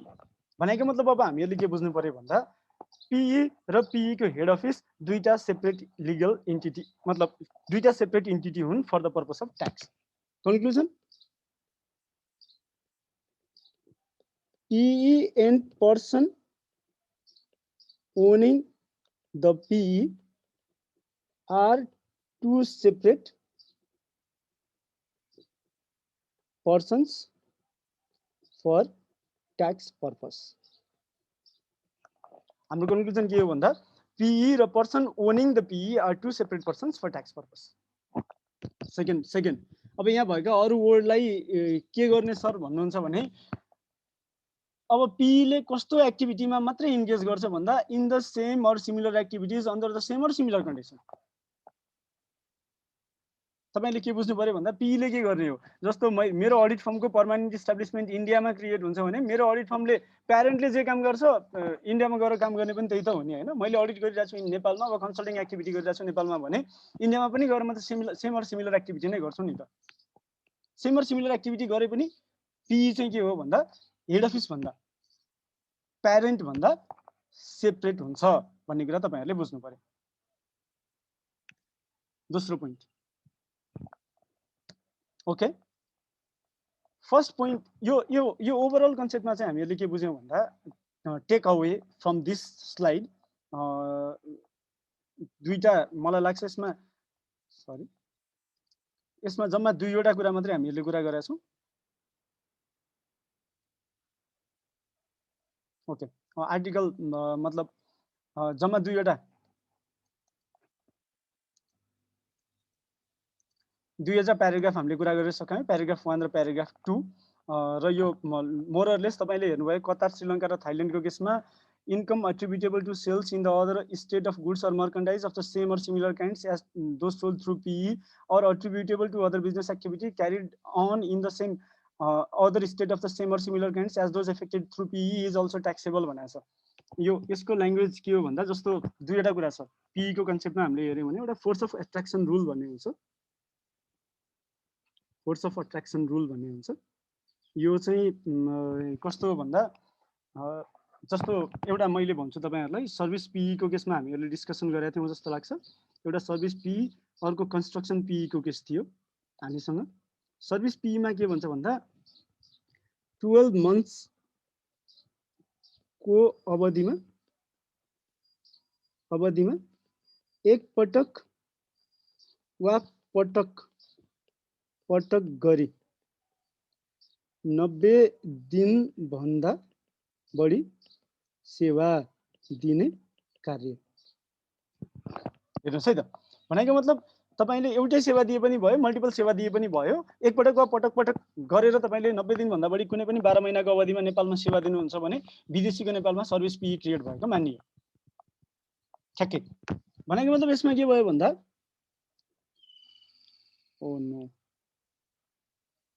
यसमा नेपालमा के भयो भन्दा फोर्स अफ एट्र्याक्सन रुल लागू भयो. अर्थात् प्रत्येक छुट्टै PE क्रिएट हुँदैन कि 12 महिनाको अवधिमा एउटै PE क्रिएट हुन्छ र त्यही PE कन्टिन्यू हुन्छ भने कन्स्ट्रक्सन PE को केसमा तपाईले हेर्नुभयो भने के भन्छ भन्दा 90 दिन वा सो भन्दा बढी कन्स्ट्रक्सनमा इन्भल्भ भएको कन्स्ट्रक्सन एसेम्ब्ली और इन्स्टलेसनमा इन्भल्भ भएको भनेपछि एकै देशमा मल्टिपल ठाउँमा साइमल्टेनियसली मल्टिपल प्रोजेक्टमा चाहिँ कन्स्ट्रक्सनको काम गर्छ र एउटा प्रोजेक्टले 90 दिनभन्दा बढी काम गर्दैन भने त्यो चाहिँ के हुँदैन, कन्स्ट्रक्सन पिई हुँदैन। भनेको मतलब के हो भन्दा प्रत्येक प्रोजेक्टको चाहिँ छुट्टा छुट्टै जोडेर भएन कि एउटै प्रोजेक्टमा ल्याएर जोड्न पाइएन, त्यसलाई चाहिँ कन्स्ट्रक्सन पिई मान्न मिलेन। भनेको अर्थ के हो भन्दा यो केसमा फोर्स अफ अट्र्याक्सन लागू भएन। तर नेपालको लले जेसुकै भनोस्, डिटिएले जेसुकै भनोस्, कतार, श्रीलङ्का र थाइल्यान्डको केसमा फोर्स अफ अट्र्याक्सनको ल लागू हुन्छ। यसले भनेको के हो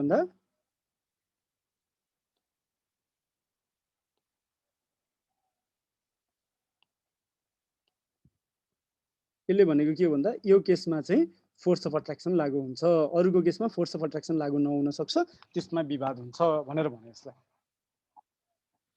अब योबाट क्वेसन के सोध्न सक्छ, what can be the question that may be asked in examination भन्दा चाहिँ इन्डियामा अब म क्वेसन नै बनाएर हेर्छु है एउटा, तपाईले के भन्नुहुन्छ अनि त्यसपछि थाहा हुन्छ।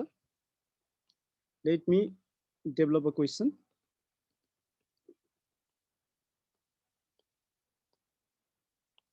ओके, क्वेसन के हो भन्दा एज पर सेक्सन 89(3) को in any contract or agreement with non-resident or resident person shall withhold tax at the rate 5% of payment.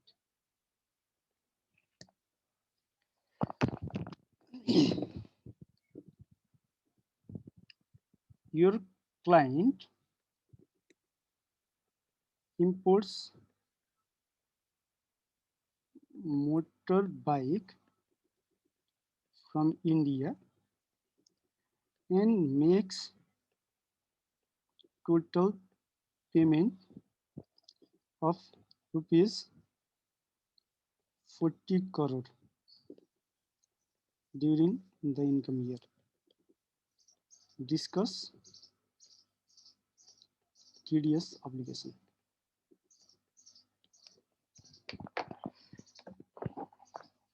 Discuss को सी वा यू एउटा छुटे जस्तो छ, मैले पुर्याइदिएँ है। दफा 89 को उपदफा 3 को खण्डकमा के छ भन्दा नन रेसिडेन्टसँगको कुनै एउटा नन रेसिडेन्टसँग एग्रिमेन्ट, कन्ट्र्याक्ट अर एग्रिमेन्ट अन्तर्गत कुनै पेमेन्ट हुन्छ भने नन रेसिडेन्टलाई त्यो बेलामा 5% अफ द पेमेन्ट स्याल बी विथहोल्ड।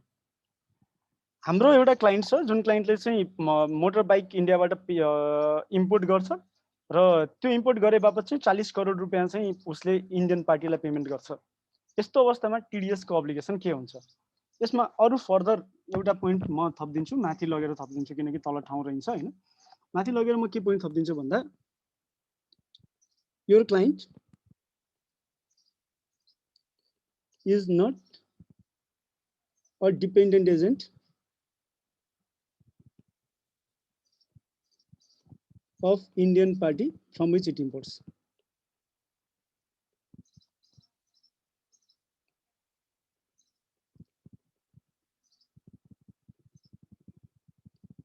कसैले भन्ने यसमा एन्सर?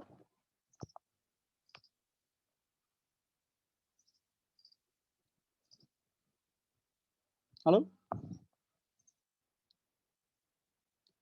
पार्टिसिपेन्ट्स जीहरु,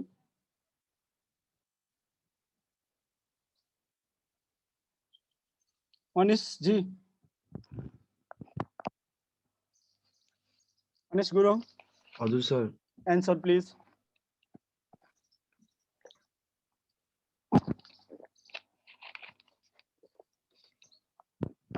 हामीले इन्कम ट्याक्स एक्ट सबै पढेर सकाइसक्यौं र डीटीए को आर्टिकल 7 पनि पढेर सकायौं।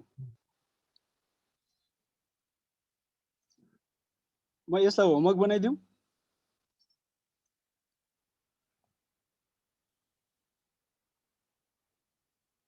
पूजन Pant, are you there? Yes, sir. के छ धारणा यसमा यो क्वेसनमा?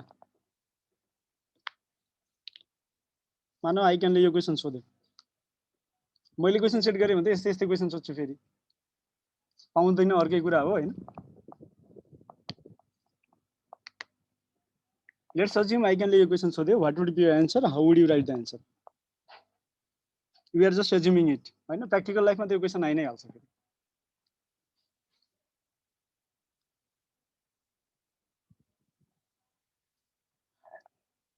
यो क्वेसन टाइप गरौँ, वर्ड फाइलमा एन्सर लेखौँ र मलाई पठाउँ।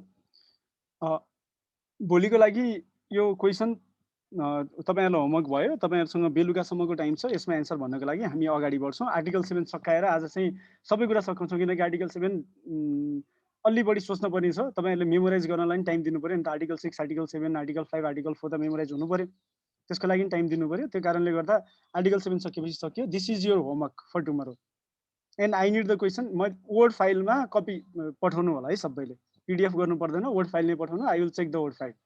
तपाईहरुको एन्सर राइटिङ यसमा एन्सर चाहिँ के हुन्छ भन्दा डबल ट्याक्स अभोइडेन्स एग्रिमेन्टलाई मात्रै समातेर हुँदैन, तपाईले इन्कम ट्याक्स एक्टका सर्टेन प्रोभिजनहरूलाई पनि समात्नुपर्छ र अरू कसैसँग डिस्कसन गरेर हेल्प लिन मन छ भने त्यो हेल्प पनि लिनु होला र आफ्नो कन्क्लुजन ड्र गर्नु होला यो केसमा। This is your homework.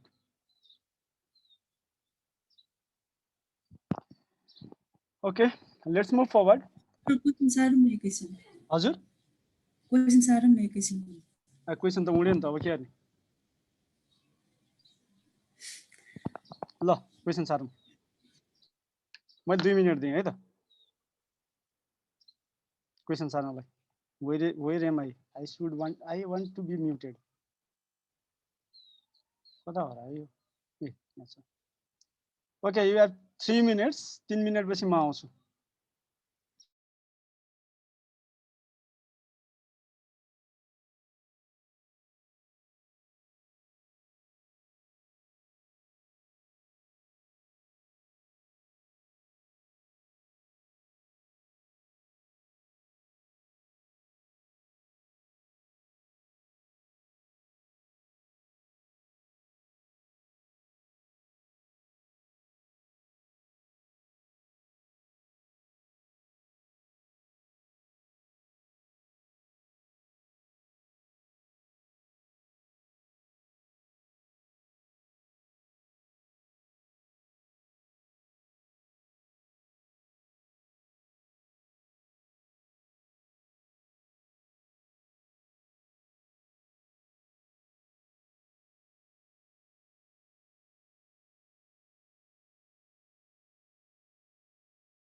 सक्यो? सक्यो सर। भोलिलाई होमवर्क। भरेलाई है, भोलिलाई नि होइन। अब आर्टिकल 7 मा भएको अरू प्रोभिजन छ specific deductions under double tax avoidance agreement. भनेको मतलब आर्टिकल 7 ले के गर्छ भन्दा हेड अफिस एक्सपेन्सेस कस्ता कस्ता हेड अफिस एक्सपेन्सेस चाहिँ डिडक्सन पाइन्छ भन्ने कुरा गर्छ। हेर्नुस् है, जस्तो एलोकेसन अफ एक्सपेन्सेसलाई डिडक्सन पाइँदैन। जस्तो पी, अब हामी पी र प्यारेन्टमा गयौँ होइन, पी र प्यारेन्टमा गयौँ।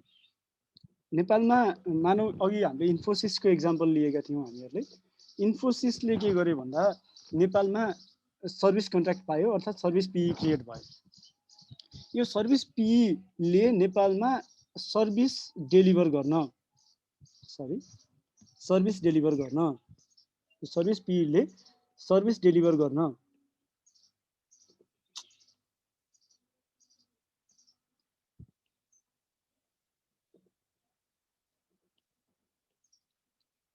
यो ह्यान्डराइटिङ बिग्रेर आफ्नो फेरि नेपालमा सर्भिस डेलिभर गर्न विदेशमा पनि खर्च गर्न सक्छ के, विदेशमा पनि खर्च गर्न सक्छ है। त्यो तलसम्म छ, यो त्यो टिपिरहनु पर्दैन। भनेपछि इन्फोसिसले नेपालमा भएको पीबाट नेपालमा सर्भिस डेलिभर गर्न विदेशमा पनि खर्च गर्न सक्छ। कस्तो खर्च चाहिँ, जस्तो अब त्यो पीसँग रिलेटेड खर्च मान्ने, हेड अफिस कस्तो खालको हेड अफिस एक्सपेन्सेसलाई चाहिँ पीसँग रिलेटेड एक्सपेन्सेस मान्ने, कस्ता कस्ता एक्सपेन्सेस चाहिँ पीले डिडक्सन गर्न पाउने भन्ने कुरा आर्टिकल 7 ले डिस्कसन गर्छ। अब the expenses allowable under the provisions of domestic law and which are incurred for the purpose of business of the P shall be deductible.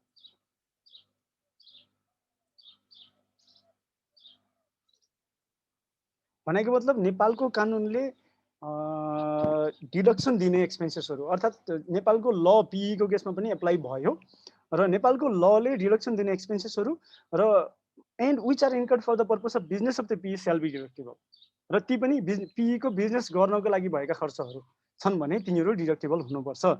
त्यसमा के पर्छ भन्दा executive and general administrative expenses so incurred whether in the state in the P is situated or elsewhere. भनेपछि यहाँ हेर्नुहोस् है त, executive and general administrative expenses so incurred whether in the state in the P is situated or elsewhere. नेपालमा खर्च भएको वा नेपालभन्दा बाहिर खर्च भएको एक्जिक्युटिभ र जनरल एडमिनिस्ट्रेटिभ एक्सपेन्सेसहरू चाहिँ डिडक्सन पाइन्छ। भनेको मतलब हेड अफिसले नेपालमा सर्भिस, इन्फोसिस इन्डियाले नेपालमा सर्भिस डेलिभर गर्नको लागि इन्डियामा जुन एक्जिक्युटिभ एन्ड जनरल एडमिनिस्ट्रेटिभ एक्सपेन्सेसहरू गर्छ त्यो सर्टेन बेसिसमा उसले नेपालमा, मैले इन्फोसिसको नेपालको सर्भिस पीईले सर्भिस डेलिभरी गर्नको लागि यो executive and general administrative expenses गरेको हो भन्ने कुराको प्रमाण चाहिँ उसले पेश गर्नु पर्यो। प्रमाण पेश गर्यो भने चाहिँ इन्फोसिसले इन्डियामा गरेको, थाइल्यान्डमा गरेको, जर्मनीमा गरेको, बेलायतमा गरेको, युएसमा गरेको, जहाँसुकै गरेको होस् त्यस्ता खर्चहरू के गर्न पाउँछ, डिडक्सन पाउँछ। Executive and general administrative expense is deductible. भनेको मतलब नेपालभन्दा बाहिर खर्च भयो त्यही भएर म डिडक्सन दिन्न भन्न पाइन्छ कि पाइँदैन? पाइँदैन। तर त्यो खर्च के को लागि हुनु पर्यो भन्दा for the purpose of business of the PE हुनु पर्यो। खर्च चाहिँ के को लागि हुनु पर्यो? For the purpose of business of the PE, अर्थात् एभिडेन्स चाहिँ प्रोड्युस हुनु पर्यो। कस्तो खर्चहरू चाहिँ स्पेसिफिकली नडिडक्टेबल हुन् त? अब पीईले गरेका कस्ता खर्चहरू चाहिँ स्पेसिफिकली नडिडक्टेबल हुन् त भन्दा the following payment by PE to head office, यहाँ तपाईहरुले ओड हेर्नु है, highlighter colour green, otherwise then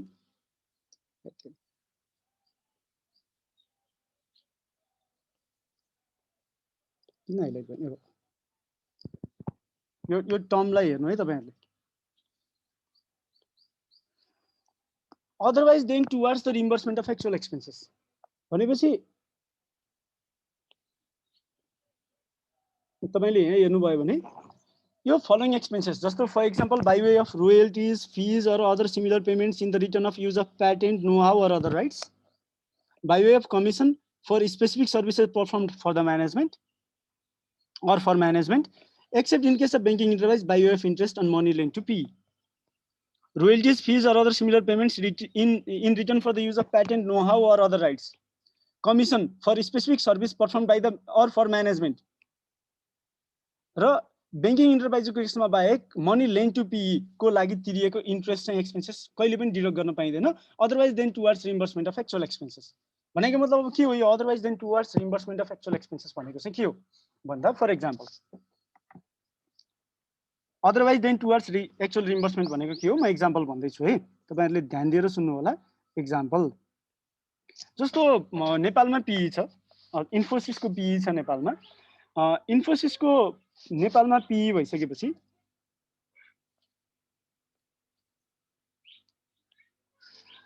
नेपालमा इन्फोसिसको पिई भइसकेपछि चाहिँ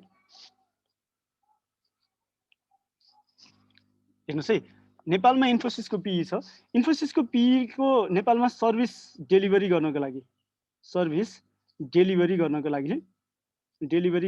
लागि के चाहियो भन्दा चाहिँ you need money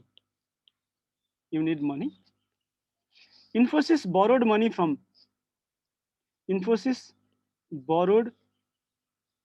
money from a bank for this specific purpose and pays interest in India through head office in India अब यो इन्ट्रेस्ट एक्सपेन्सेस नै क्लेम गर्न पाइन्छ कि पाइँदैन त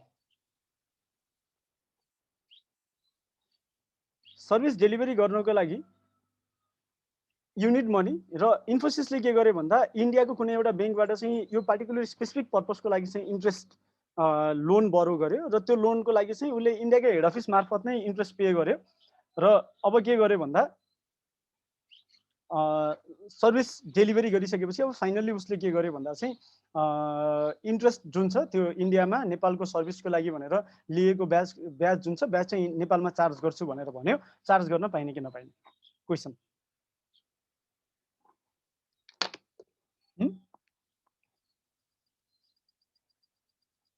चार्ज गर्न पाइने कि नपाइने पाइन्छ हैन सर पाइन्छ because it is reimbursement of actual expenses तर इन्फोसिसले लोनै लिएन के उसले के गर्यो भन्दा जेनरली कतै पनि लोनले लिएको छैन उसले के गर्यो भन्दा उसको एउटा पोलिसी रहेछ उसले आफ्ना पीईलाई आफ्नो सब्सिडियरीलाई जति पनि पैसा दिन्छ एडभान्स दिन्छ एडभान्समा 5% per annum को दरले चाहिँ ब्याज दिने उसको पोलिसी रहेछ है एडभान्सेसहरु किनकि एडभान्सेसहरु आउने जाने हुन्छ नि त भनेपछि त्यस्तो अवस्थामा चाहिँ इन्फोसिसले त्यो ब्याज जुन चार्ज गर्छ त्यो चार्ज गरेको ब्याज चाहिँ डिडक्सन पाउने कि नपाउने त भन्दा नपाउने रिइम्बर्समेन्ट अफ एक्चुअल एक्सपेन्सेस को लागि हो भने चाहिँ पाउने नभए नपाउने अब इन्फोसिसले के गर्दै रहेछ भन्दा इन्फोसिसले कुनै अर्को एउटा कम्पनीको चाहिँ ट्रेडमार्क युज गर्दै रहेछ त्यो कम्पनीको ट्रेडमार्क युज गरे बापत नेपालमा पीई उसको क्रिएट भयो र त्यो पीईले चाहिँ त्यो पार्टिकुलर ट्रेडमार्क युज गरे बापत चाहिँ नेपालको पीईले इन्कम जेनेरेट गर्छ इन्फोसिसले के गर्यो भन्दा त्यो ट्रेडमार्कको खर्चलाई नेपालमा पनि एलोकेट गरिदियो त्यो पाइने कि नपाइने भन्दा पाइने because that is reimbursement of actual expenses तर इन्फोसिस आफ्नै ट्रेडमार्क युज गरे बापत भनेर झ्याप्पै बिल काटेर चाहिँ ल यो ट्रेडमार्क युज गर्यो यसको लागि रोयल्टी मलाई तिर वा फी तिर वा सिमिलर अदर पेमेन्ट्सहरु तिर भनेर भने नि पाइने कि नपाइने नपाइने हेड अफिसले के भन्यो भन्दा चाहिँ मैले 5 जना स्टाफ राखेको छु इन्फोसिसको हेड अफिसले के भन्यो भन्दा मैले 5 जना स्टाफ नेपालको काम गर्नको लागि राखेको छु ती 5 जना स्टाफको एक्सपेन्सेस चाहिँ नेपालमा म चार्ज गर्छु र मेरो टाइम सिटले एकदमै क्लियरली प्रोपरली मेरो इन्टरनल कन्ट्रोल सिस्टमले के गर्छ भन्दा ती डकुमेन्टहरु प्रोड्युस गर्छ 5 जना स्टाफ मैले राखेको छु टाइम सिट पनि प्रोपर छ है र तिनीहरुको खर्च म नेपालमा चार्ज गर्छु भन्दा पाउने कि नपाउने भन्दा पाइने because that is towards reimbursement of actual expenses तर त्यो एउटा सर्भिस इन्भोइस रेज गरेर उसको पोलिसी अन्तर्गत चाहिँ के हो भन्दा हेड अफिसको लगभग यति % टाइम चाहिँ गयो भनेर सर्भिस इन्भोइस रेज गरेर एक्सपेन्सेस क्लेम के रे नेपालमा एक्सपेन्सेस चार्ज गर्न पाइने कि नपाइने भन्दा नपाइने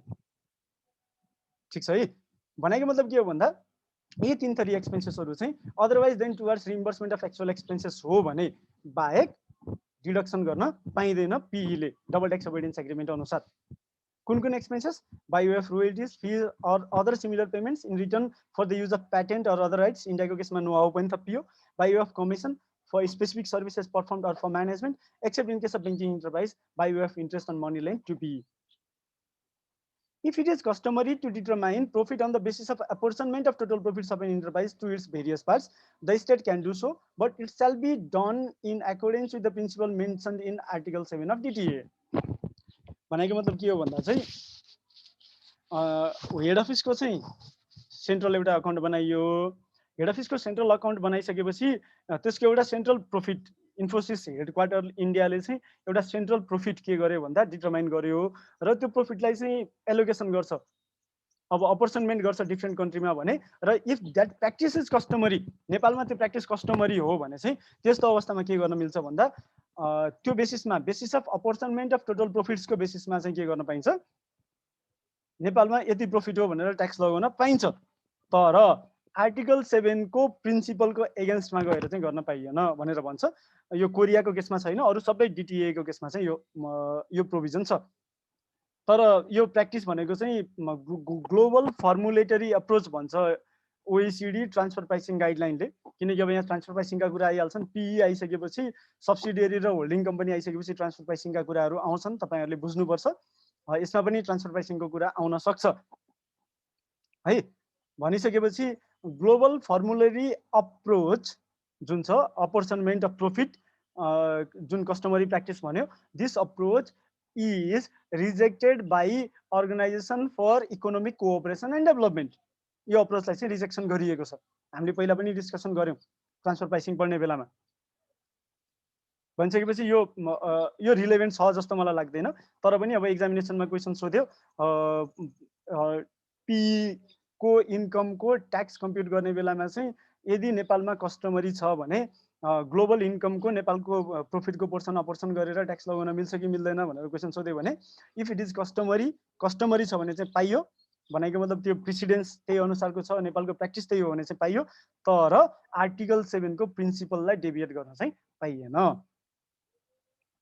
अब अर्को चाहिँ के भयो भन्दा there should be consistency in method for determination of profit. अब माथि क्याल्कुलेट गर्ने बेलामा यो वर्ष चाहिँ मलाई executive and general administrative expenses एउटा बेसिसमा डिडक्सन दियो, ट्याक्स अफिसले फुल अडिट गरेर पनि सकायो, तर अर्को वर्ष म यो बेसिस मान्दिनँ भन्न पाइएन unless there is good and sufficient reason in the कन्ट्रारी।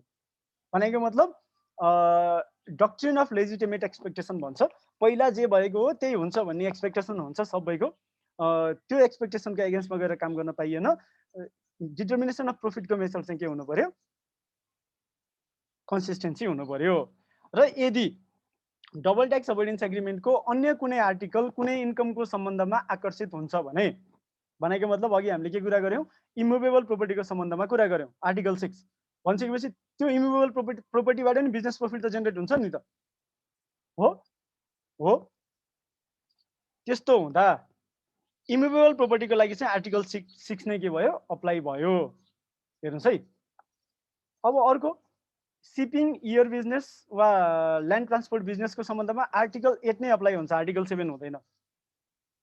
डिभिडेन्डको लागि आर्टिकल 10, इन्ट्रेस्टको लागि आर्टिकल 11, रोयल्टीको लागि आर्टिकल 12, क्यापिटल गेनको लागि आर्टिकल 13, इन्डिपेन्डेन्ट पर्सनल सर्भिसेसको लागि आर्टिकल 14, डिपेन्डेन्ट पर्सनल सर्भिसेसको लागि आर्टिकल 15 लगायतका जुन जुन आर्टिकलहरू स्पेसिफिक पर्पसको लागि बनाइएका छन्, these articles are superior to article 7। Article 7 कुन बेलामा मात्रै लाग्छ भन्दा if there are no specific articles with regards to any business income.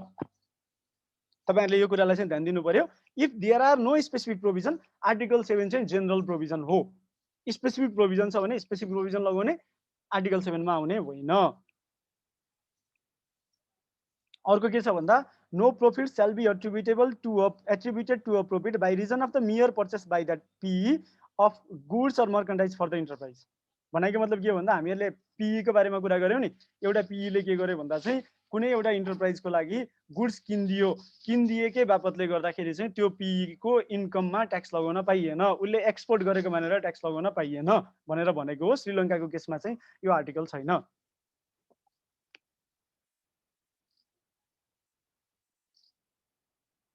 Okay, अब यसले भन्नु खोजेको कुरा के हो भन्दा for example we have a service construction PE in Nepal of construction नभनौँ, एजेन्सी PE भनौँ, त्यति भयो भने सजिलो हुन्छ। Agency PE of Indian company in Nepal, नेपालमा एजेन्सी PE छ। The agency PE purchases goods to be exported to Nepal, to India, sorry, exported to India from Nepal, can अलिकति थोरै चेन्ज गरिदिन्छु त्यसपछि के गर्यो त्यो त्यसले भने चाहिँ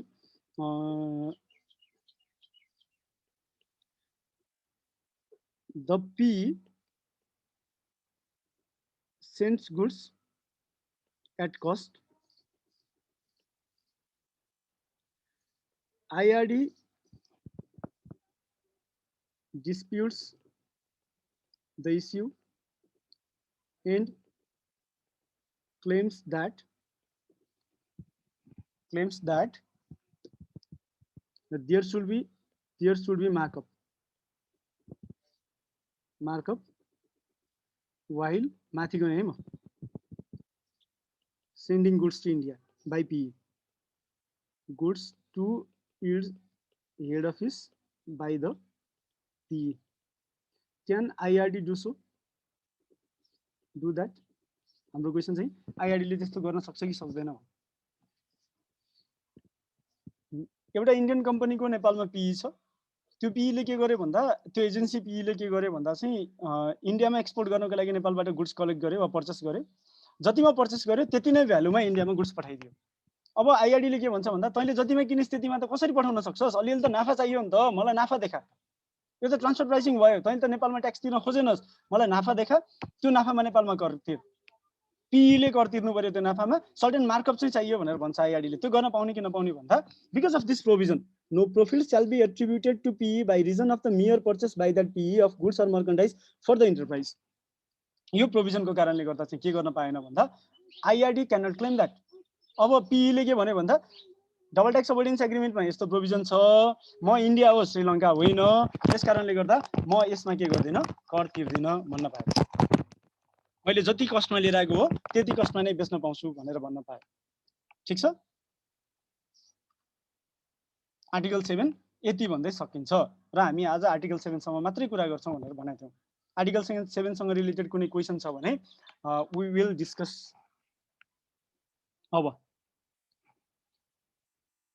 एउटा क्वेशन मैले तपाईहरुलाई भनेकै छु, म एकचोटी हेर्छु क्वेशन छ कि छैन आर्टिकल 7 सँग related. DTAA business profit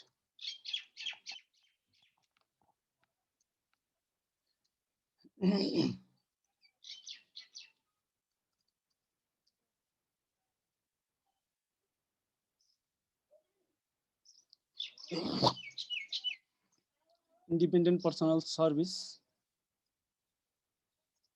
Okay, भेटे मैले question, we can discuss on this. यो आन्सर लगभग लेखा छ है।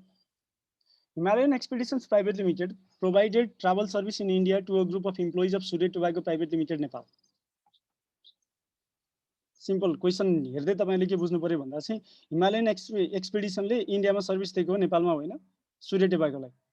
Explain about the tax withholding and income tax liability of Himalayan Expeditions Private Limited on the service fee received from Surya Tobacco, giving consideration to double tax avoidance agreement between Nepal and India. मैले अघि नै एउटा question तपाईहरुलाई सोधेको थिएँ, लगभग त्यस्तै हो ठ्याक्कै क्वेशन।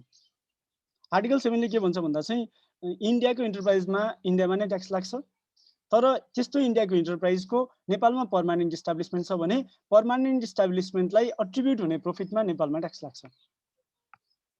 आर्टिकल 7 ले भनेको ठ्याक्कै यही प्रोभिजन हो।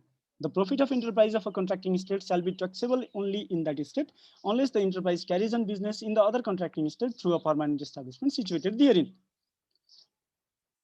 र आर्टिकल 5 ले के भन्छ, 3B ले के भन्छ भन्दा सर्भिस पर्मानेन्ट इस्टाब्लिशमेन्ट नेपालमा क्रिएट हुनलाई 90 दिन भन्दा बढी 12 महिनाको अवधिमा इन्डियन कम्पनीको ले नेपालमा सर्भिस दिएको हुनुपर्छ। भनेको मतलब अब हामीहरुले के कुरा बुझ्नु पर्यो भन्दा त्यो इन्डियन कम्पनीले नेपालमा सर्भिस दिएको छ कि छैन भन्दा माथि क्वेशन हेर्नु त, क्वेशनमा गएर हेरौँ त, कहाँ दिएको छ service? Travel service in India. Himalayan एक्सपिडिसनले सर्भिस इन्डियामा दिएको छ, नेपालमा दिएको छैन। भनेपछि नेपालमा PE छ कि छैन? छैन। र 73 को सबसेक्सन 4 र 5 ले के भन्छ भन्दा यदि नेपाल र इन्डियाको बीचमा कुनै दुईवटा देशको बीचमा इन्टरनेसनल एग्रिमेन्ट छ, त्यस्तो इन्टरनेसनल एग्रिमेन्टले कुनै अमाउन्टमा ट्याक्स नलाग्ने वा लोअर रेटमा ट्याक्स लाग्ने भन्छ भने त्यो अमाउन्टमा ट्याक्स लाग्दैन वा लोअर रेटमा ट्याक्स लाग्छ। यी सबैलाई कन्क्लुजन समात्ने बेलामा नेपालमा त्यो हिमालयन एक्सपिडिसन प्राइभेट लिमिटेडको कुनै पनि पर्मानेन्ट इस्टाब्लिसमेन्ट नभएको कारणले गर्दा उसको बिजनेस प्रॉफिटमा नेपालमा ट्याक्स लागेन। सबै कन्क्लुजनले गर्दा ट्याक्स लले नै भन्यो, त्यसकारणले गर्दा नेपालमा कुनै पनि ट्याक्स लागेन र नेपालमा ट्याक्स नलाग्ने इन्कममा नेपालमा टिडीएस पनि लाग्दैन। नेपालमा ट्याक्स नलाग्ने इन्कममा नेपालमा टिडीएस पनि लाग्दैन। त्यसकारणले गर्दा सूर्य टोबाको प्राइभेट लिमिटेडले हिमालयन एक्सपिडिसन प्राइभेट लिमिटेड इन्डियालाई सर्भिस फीको पेमेन्ट गर्दा वा अन्य कुनै पेमेन्ट गर्दा कुनै पनि टिडीएस काट्नु पर्दैन भन्ने प्रोभिजन हो। यस्तै क्वेसन छ डिडिए को, यो भन्दा अरु डिफरेन्ट क्वेसन छैन। लगभग यति चाहिँ तपाईहरुले मेमोराइज गर्नु पर्यो र खर्च कुन दाबी गर्न पाउने नपाउने भन्ने विषयमा चाहिँ क्वेसन आएको छैन।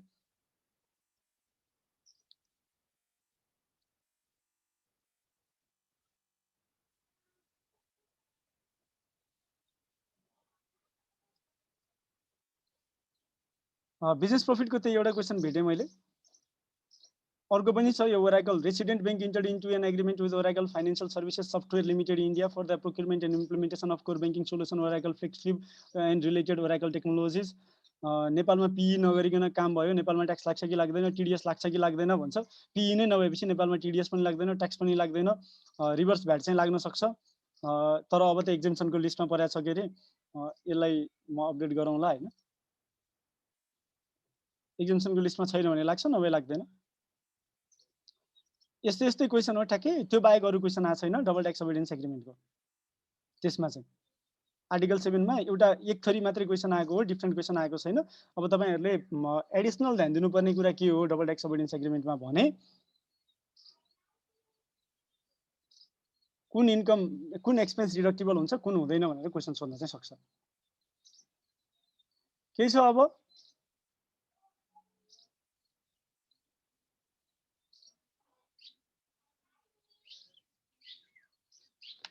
क्वेसन छ भने सोध्नुस्, नभए थ्यांक यू भन्नु पर्ला।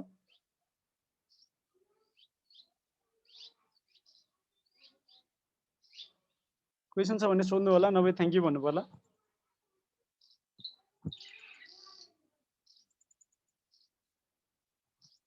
छ क्वेसन?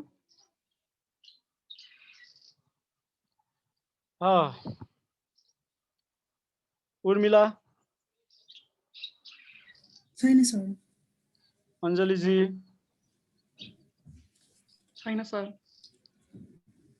सागर, छैन सर। प्रतिमा, छैन सर। रिमा, छैन। Okay thank you everyone. भोलि दिउँसो 1 बजे भेटौँला है त। अरु आर्टिकल लिएर होमवर्क चाहिँ बेलुकासम्म पठाउनु पर्यो सबैले। Thank thank you. You sir.